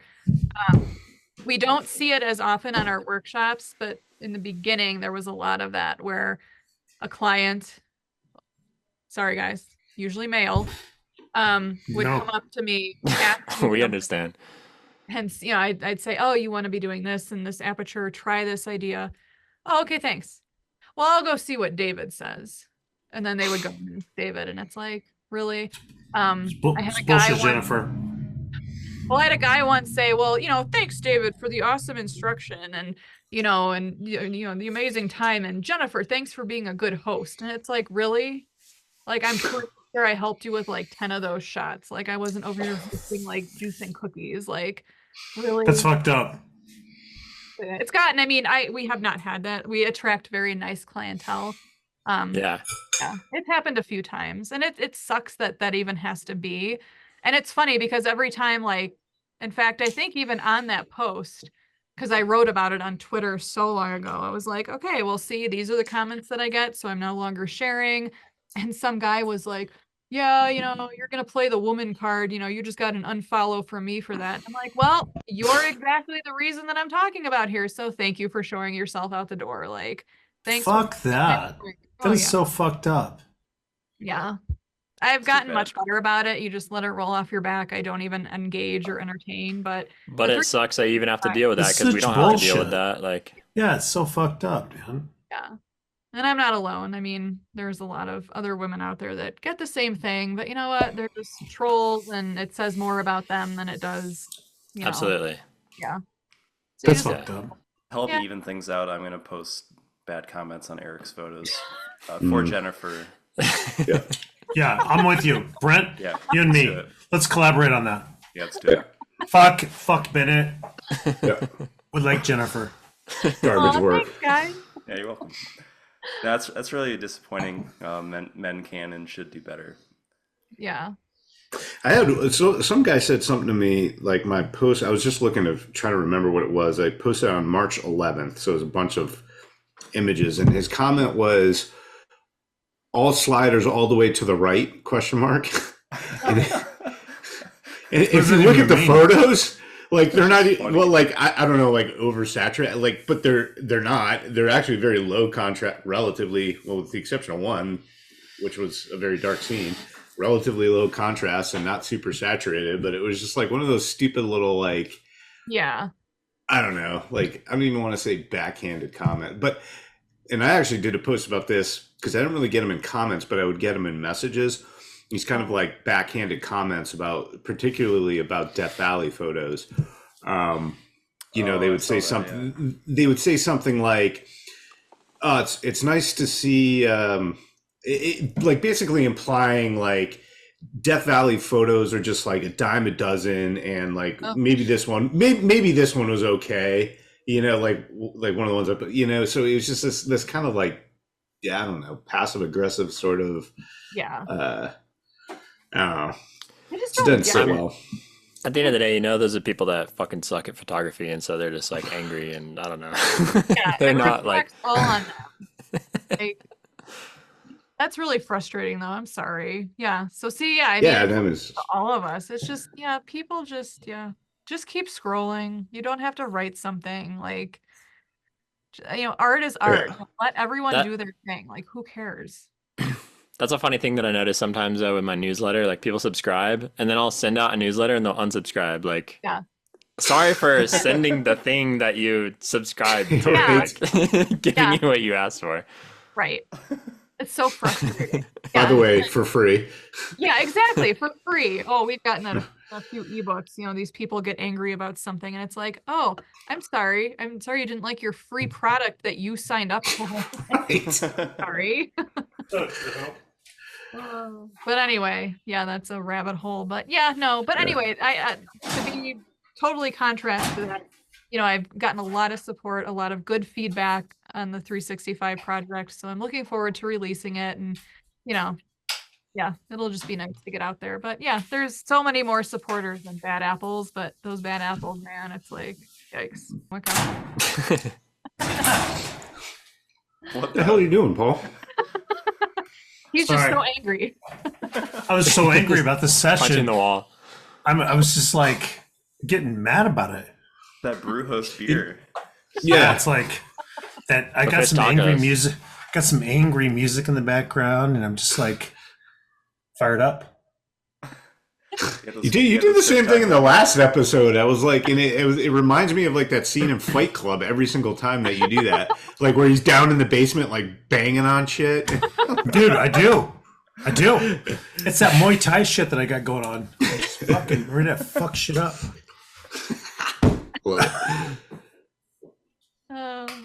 So you guys are crazy. Great photo, Jennifer. Thank you. Yeah, good. In Back to the game. Yeah. Back in it. Is this one sideways? Jennifer, on this one, Jennifer, I think you can go either way on this one. Yeah, and that is one what thing. What made you want to flip it? I do like flipping them because sometimes in the field you can't quite get the angle that you want. So in post, it's abstract anyway. So I have my photo ethics, like that's kind of my line that I draw. Like it doesn't matter to me if I end up flipping them or whatever. So this one was originally oriented horizontally, but I just really liked the way that the reflected ice seemed to be dripping onto the mud, and I just felt it was a little more powerful that way. So they definitely flow into each other. Mm-hmm. Yeah, it's definitely a good call. Yeah, the color is so fucking great. Yeah, it's perfect. Canyon light. It's really great. The gold and the blues. Thank you. It's just it's phenomenal. It's so, and I mean, I know you guys have probably all seen that in person. Like it's so hard because some people think like, oh, you took your saturation slider to the right, and it's like, no, if you've seen. No, you actually desaturated this probably because I did because it was almost too blue. Yep. Yeah. It really is that colorful. Just like when you photograph wet mud reflecting twilight, like those colors are real. Like you just have to. Was this fall 2022? Yeah. Okay. Yeah, this was like the year I didn't go to Zion, where there was that flash freeze. I was down in Capitol Reef when that happened, and oh yeah, that's right. Yeah, Ron made a bunch of awesome ice images as well. Oh yeah, no, yeah, they were there with us in the campground. Yeah, that's right. We didn't see you this fall. Have you printed this, Jennifer? I have not. Dude, this would be sick as fuck on a print in the right room, like to match up the colors. Oh God, with some light on it, it'd be so badass. I was thinking like something like this on that like Fujiflex. Yeah. Yeah, would be really cool. Yeah. It just where it just pops. Iridescent. Yeah. Yeah. Oh, it'd just be so dope. I need to start printing my work. I mean, spoiler alert, I haven't printed anything of my own yet. So What? I know. What do you printing mean? is the rabbit hole I have not gone down yet. Hey, You David had knows a printed lot it about yourself, that, but- or like had it? I used like Reed for a while here in Denver, then they closed, but they reopened downtown, so I need to go check them out again. So I've seen some of my stuff printed, but we have a Canon printer that we got last year. It's sitting in David's office. We just have not had the time to start learning it yet. So that's a goal for this year. But yeah. Such a learning curve. It Send me takes the a while. send me the calibrated JPEG. I'm gonna blow this shit up. Jennifer's gonna go fucking sideways. This shit's gonna be fucking dope as fuck. I'm totally serious. This would be so badass, It would be. right? Yeah. God, I mean, I looked at your site pretty extensively, and I mean, there's some really good shit on there. Your Yellowstone stuff with those geothermal whatever, but man, this one, damn, Thanks, Paul. this would be badass. Yeah, we'll eventually get down that printing rabbit hole. We also travel so much, we're just never home to like actually learn and do it. So that's the other problem. If you don't use the printer frequently, though, it jams up and stuff. Yeah. And I mean, here's the sad thing. So I just got done judging like 900 images in the past week for this photography show here in Colorado that'll be running in May. And the organizer just told me, okay, yeah, thanks for doing this. And, I have my final 100 picked out. So then I go in person when they're hung up and I do my final judging. And he's like, if you could bring like 4 or 5 of your own prints to hang, that'd be great. And I was thinking, like, this is so sad. Like, I don't have any. You have shit though. Yeah. You have I wouldn't shit. be worried. You could easily. Dude, do just it. roll in there like a fucking banger and just say, here you go. Just drop your shit right on the table. Tell them to go fuck themselves. I'm not even joking. Your shit would just it would just blow their shit out of the water. You'd be a total flex. You'd be like, go fuck yourself. Yeah, just steal the show for sure. But I told David the other day, I said, okay, here's our excuse. Like, it's time to start learning the printer and using it so I can actually show up with something. So because they like to hang like the judges' work like on some wall, I guess. So it's like, okay. So here's so I better get on it. Hey, Bennett, add Jennifer to the Christmas episode where we all exchange JPEGs. I'm Okay. getting this fucking print for free. I'll give it to you, Paul.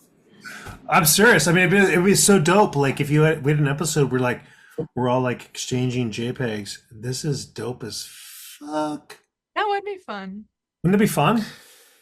Put it on the list. So, the 365 ebook, you're still working on it. Mhm. Any kind of soft deadline you've set for yourself?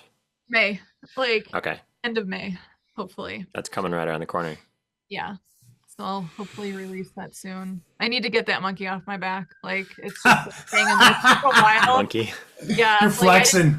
God, I didn't touch it at all last year, and I thought, oh my gosh, like this should just be so easy. Like I'm just putting and placing these and editing my journal entries and putting them into an ebook. Like how hard is this? But when life Yeah. gets in the way, and I just like to take my time with these things too. I'm never in like a giant rush to get them out, and I just want to make sure it's the best possible layout that I can make it. We struggled with the large file size because 790 pages is absurd.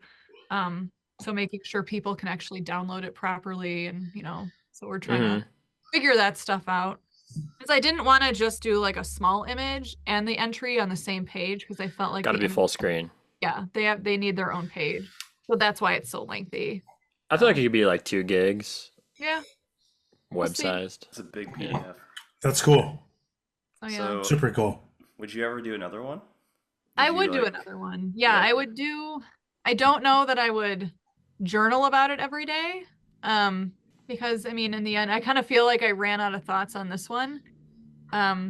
after doing it for a year, but I would definitely be interested in doing one again. I mean, I learned a lot. You know, I learned to photograph things that I never would have thought I'd ever challenge myself to photograph, and I actually enjoyed it. So it really opened a lot of doors. It was fun following the flashes of perception. There are some photos, and I'll like mark those in the book, that are actually done with my iPhone because I set that parameter. I said I will totally use my iPhone. It's an iPhone, you know, the 14 Pro Max. Um, Spoiler alert, I'm gonna put some images on my website that are my iPhone, just because the That's megapixel cool. and you know, might as well. But a lot of the photos in the book are that, just so I wasn't, you know, strapping myself into like it has to be my camera, I have to do this, because sometimes those flashes of perception happen so quickly that I just want to capture them, and the phone is perfect for that. So yeah, Absolutely. Totally agree. so yeah, hopefully that'll come out soon, and I can be done with it. Forward to it. Get it out to Yeah, me too. Super cool. Super cool. Oh yeah. Yeah, we had to.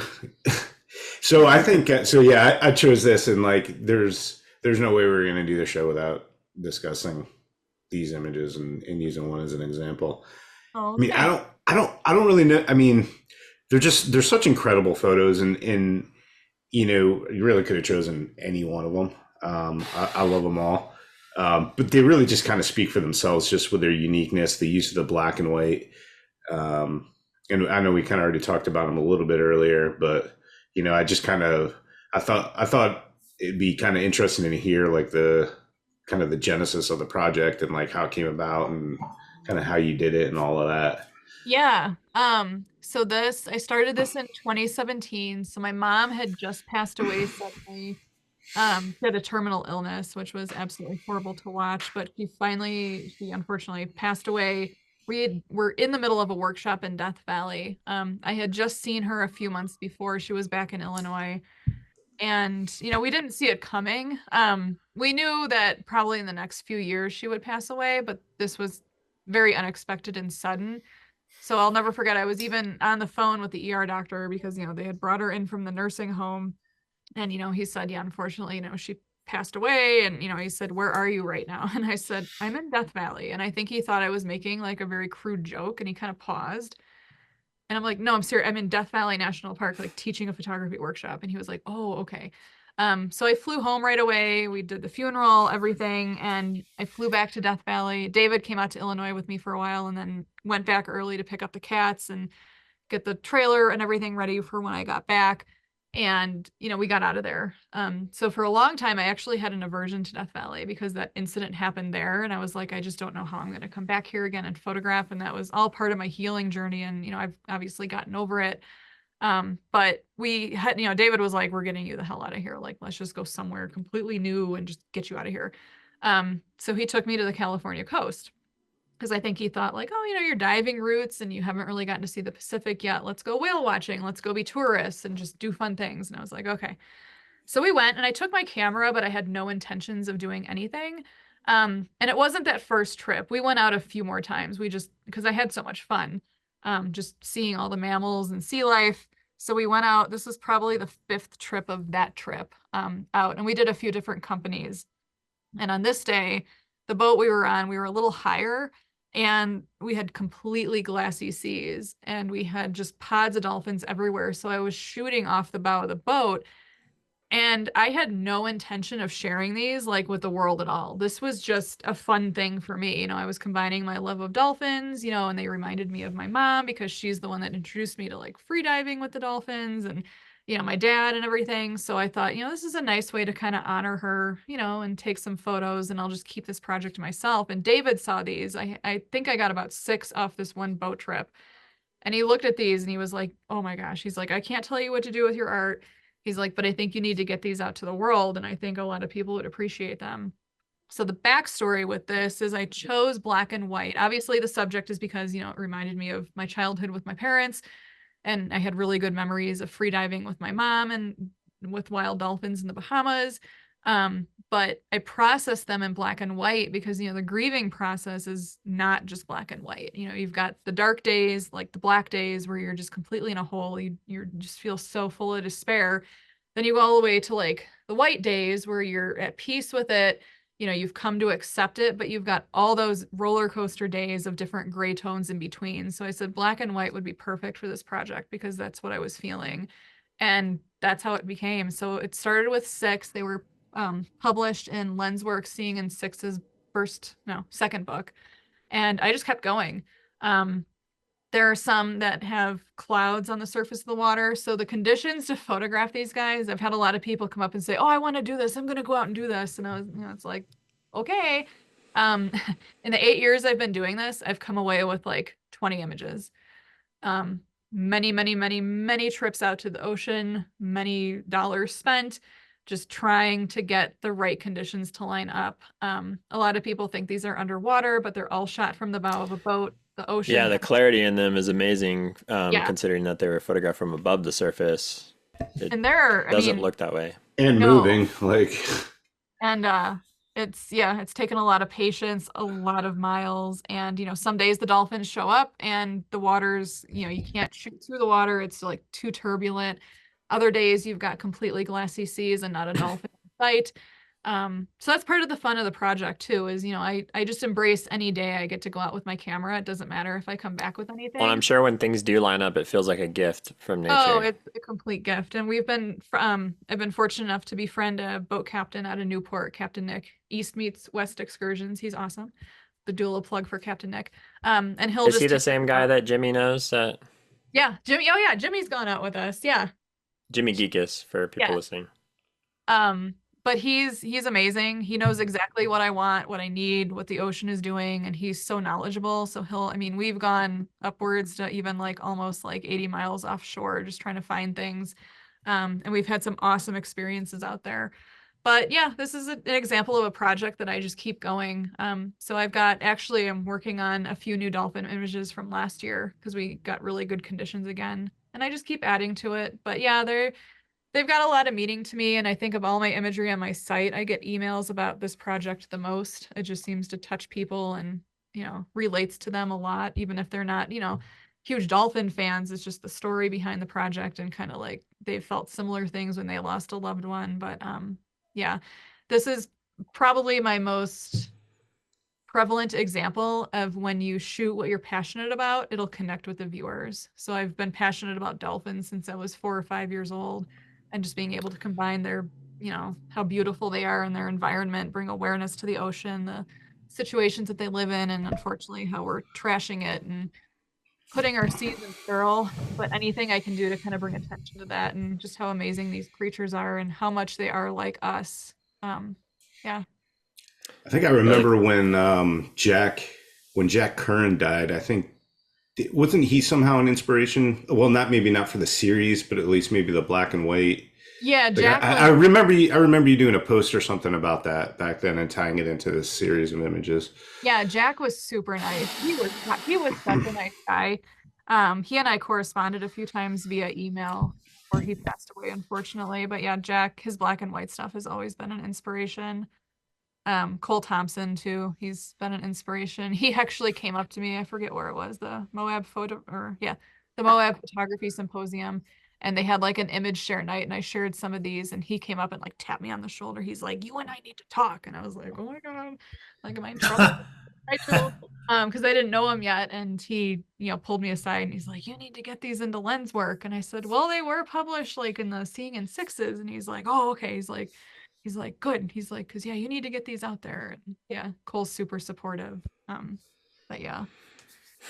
Well, yeah, you said like these are the images that have connected the most with the viewers, and I think if you hope for anything that you photograph to connect with other people, it all starts with the connection that you have with the subject matter, and that's what I've always felt is the most important thing of any genre of photography. Why are you choosing to photograph the things that you're photographing? What is your relationship with those things?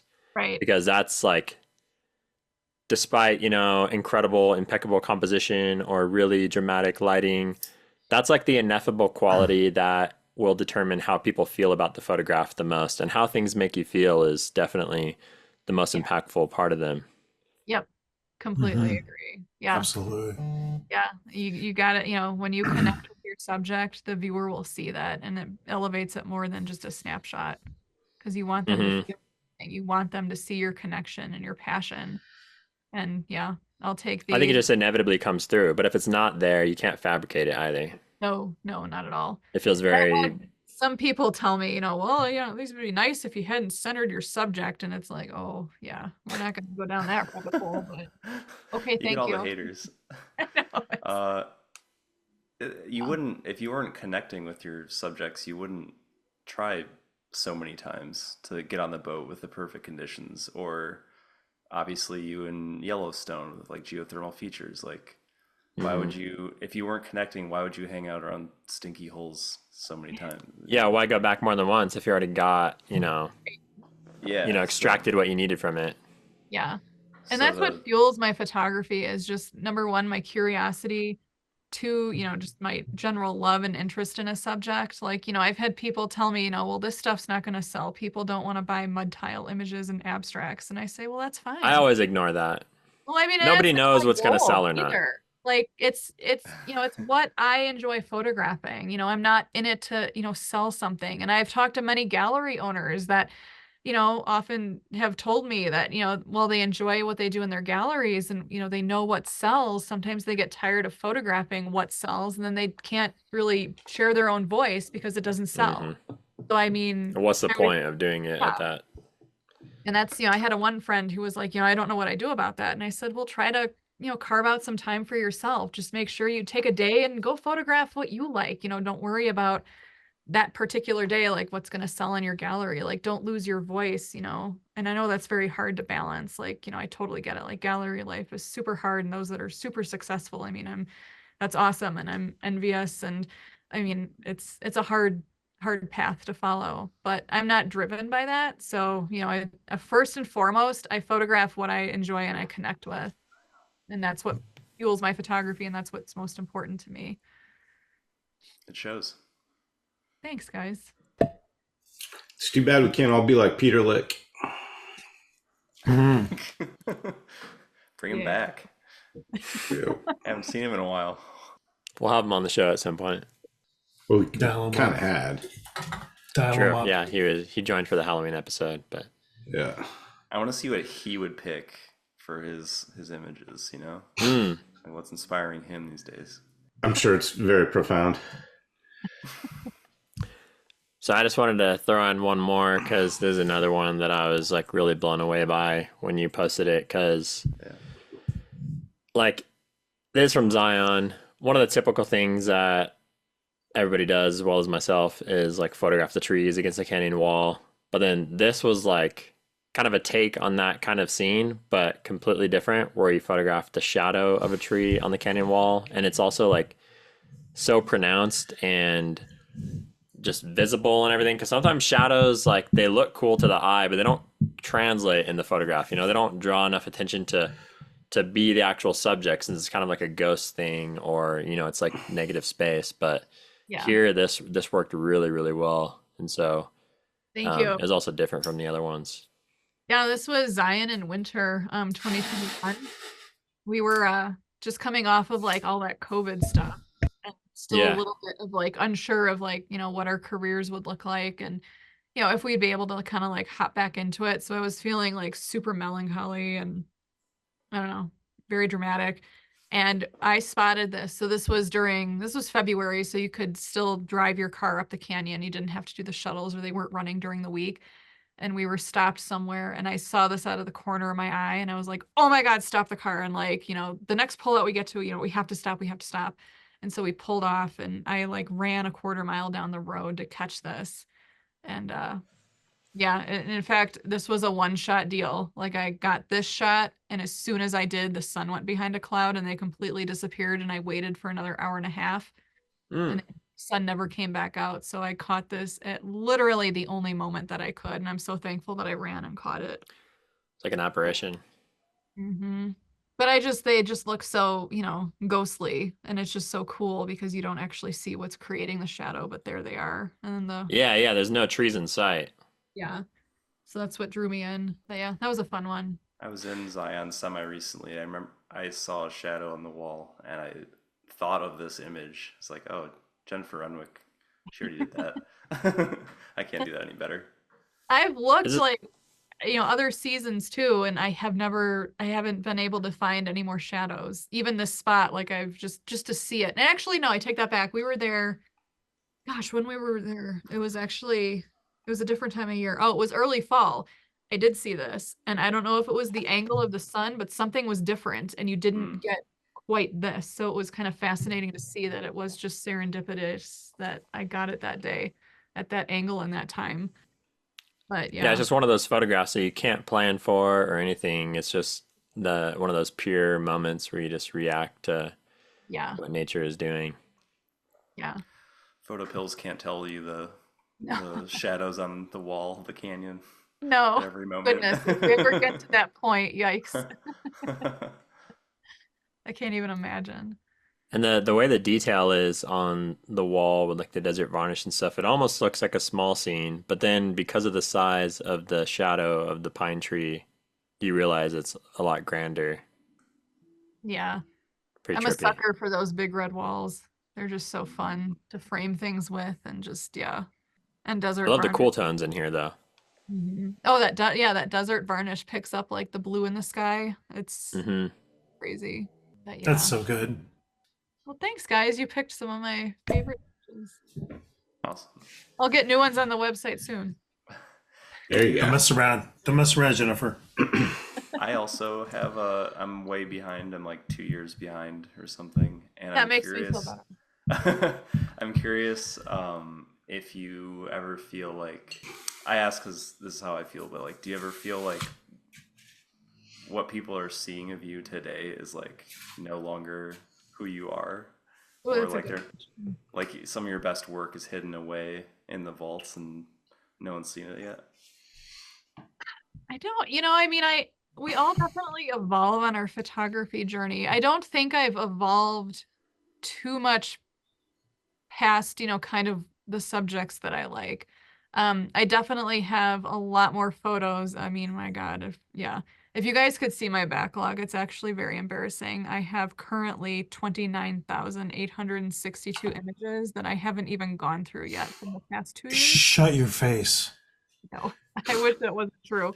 I just, when we're Jesus. constantly traveling, teaching, then we've got a break and, oh, let's go shoot for a week. Oh, and then we're going to teach again. Then we're going to travel. It's You don't not get a like antsy, like, oh, I want to get to my files. Like, sometimes the real sad thing is that like there are times I take something cool. I mean, there are obviously the ones that you take and you're like, oh, I gotta process these right now. But right. I'm still finding things from like 3 years ago that it's like, oh, that's really cool. Like I haven't even touched this yet. Like Yeah, sometimes some of the images that end up being some of my favorites are ones that are like the last few that I edit from that trip, Yeah. where like the raw file just isn't. I don't know. It doesn't look very promising, but once you start playing with it, you're like, holy shit! Like, yeah, I can actually pull some stuff out of this, and it yeah. becomes something special. But I don't think I've like, I don't think it's like anything where I think, oh, this isn't kind of a representation anymore of who I am, just because while I am experimenting with new subjects, I tend to stick to my favorite ones and just kind of, look for those, anything abstract, rocks, mud, sand, mostly my favorites, some canyon stuff, the dolphins. Things you connect with. Yeah. Now I'm obsessed with anemones. I've got a project of anemones coming out because my macro lens, I couldn't get enough of those in Big Sur in the tidal pools. But yeah, no, it's kind of fun to like, I can definitely see like some improvements in the photography over the years, especially like kind of culling images. But yeah, the subject matter still is a pretty good representation of who I am and what I am, and I'll eventually get through those. I mean, David had the same problem too. It's just, I know it sounds pathetic, like this is my job full time, but there's just never enough time in the day and to get through everything and cull things, and yeah, it just takes a while. So these breaks at home are good for that. So I'll get on that too. Quality takes time, and at least for me, I feel like even if I have, say I had like a week at home and I was like, I'm gonna do nothing but edit photos, like that's just not how it works. Like I No. can't just sit and grind Mm-mm. for days or hours and days on end. Like I actually need time between sessions like that to like Yeah. refresh, like clear my head, clear my eyes, And I like to ruminate on things too. You know, I always say like I like to let them simmer and cook for a while. Yeah, Oh yeah, yeah, definitely. Gotta let them that's what I marinate. mean. Yeah, Yeah. It's But like, very, it's not often that I take one that I just took and I'm like, oh my God, this is amazing. I'm putting it out right now. Like it happens, yeah, but that's it's very rare. rare. Yeah, yeah, I never release stuff. I'm like 2 years behind on releases, not because I'm behind on editing, but because I'm just behind on releasing collections. Like I just have a ton of Yeah. stuff in the queue. Yeah. And but I can definitely like sit down and just grind through like 10, 15 images in a day and Yeah. just do it day after day after day because like I go out pretty often. So I'm either like out shooting or I'm at home editing.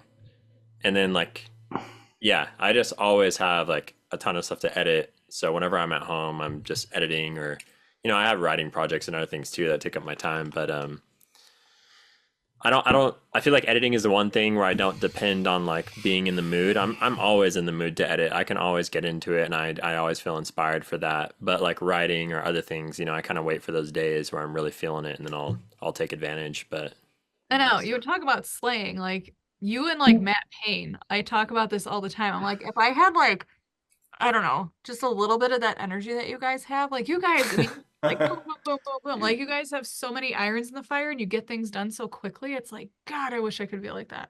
every time I hang out with Eric, I have more energy for like 3 weeks, and then it goes away. So- he like rubs off on me. We'll that's come funny home because from, I like, feel the like I'm always hardest- dragging. We But come no, back to you're your right, house like, after the yeah. hardest hike ever, and then you're like playing with your kids, cooking dinner, lifting weights. I'm like, what the hell? I'm gonna sit on my couch for a week. It's funny 'cause, like I think what did you do, Eric? You just did something. Was it for the magazine? Like you talked about projects or something? Mm.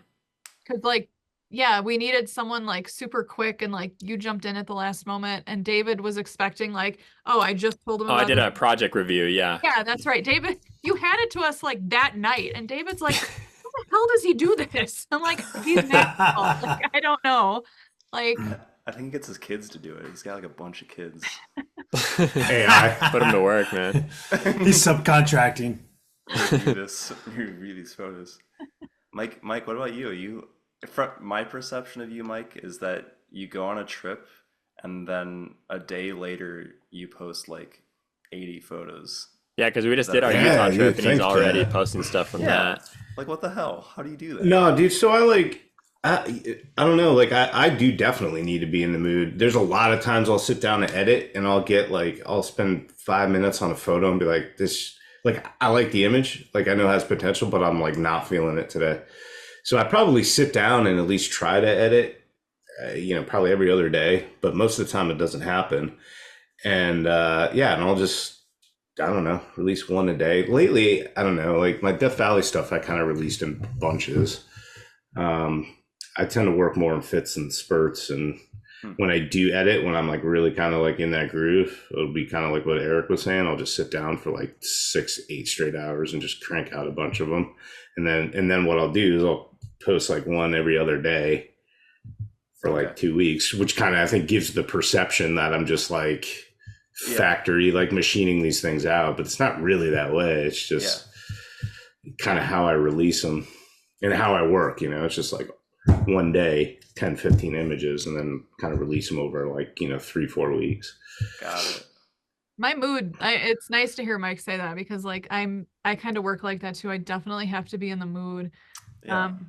If this makes me sound like I'm 2 years old, but if I'm cranky or tired and I try to sit down and process, I find that it gets aware and I'm just like, screw this. Like all of a sudden, then I don't like anything that I need to process. I'm like, these all suck. Like, what am I even doing? And it just puts me in that horrible mental state. So yeah, after a nap. No, it's the exact same way. It's the exact same way. Well, Mikey, I can understand why you feel that way, but yeah, it's pretty obvious. There's some validity to my feeling, at least. It's not that I don't need to be in the mood. I just feel like I'm always in the mood. Like I'm always stoked to edit some photos. Yeah, that's the energy I need. I'm always in the mood. Eric, you once said that I think you said you curate your coal when you're angry. I love that. Yeah, it's a great technique. Yeah, Like get rid of stuff when you're in a bad mood and you don't like your work. Yeah, that's brilliant. Get Yeah. deep. You got to take advantage of those dark You times. well, you Yeah. eat some fish tacos and like pound a Yeah, few 10% Brewhouse. beers, and then you Yeah. start curating.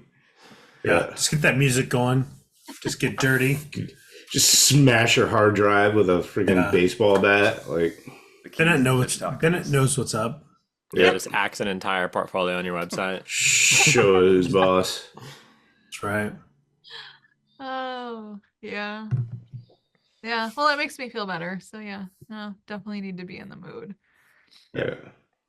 In Interesting. fact, to hear David's everyone's- even learned to read my emotions at my computer. He'll be like, "You really shouldn't be doing this right now," and I'm like, "Whatever, I'm fine." He's like, "Yeah." He's like, "Why don't you take a break?" And it's like, "You don't know me." Yeah, you're right. That was a good Sitting- choice. You're sitting Like, give me there a beer. Give me a beer. You don't know me. Oh yeah, fuming you your should have computer. you should have called David to bring you in a beer. Yeah. Oh, yeah. I Oh, know. yeah. Hans Strauss style. He's not here. That would have been a move. Just say, hey, bro, beer me. Yeah. Next time. See if he actually comes. He probably won't. He's like, "You're full of crap." He already cried once. He's like, "Now you're crying wolf" by the knocking. See a little bell.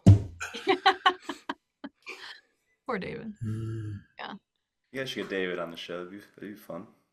I'm curious. Yeah, at what- some point. Like I said, once we run out of guests, we'll reach out, and Okay. Pull him into the web.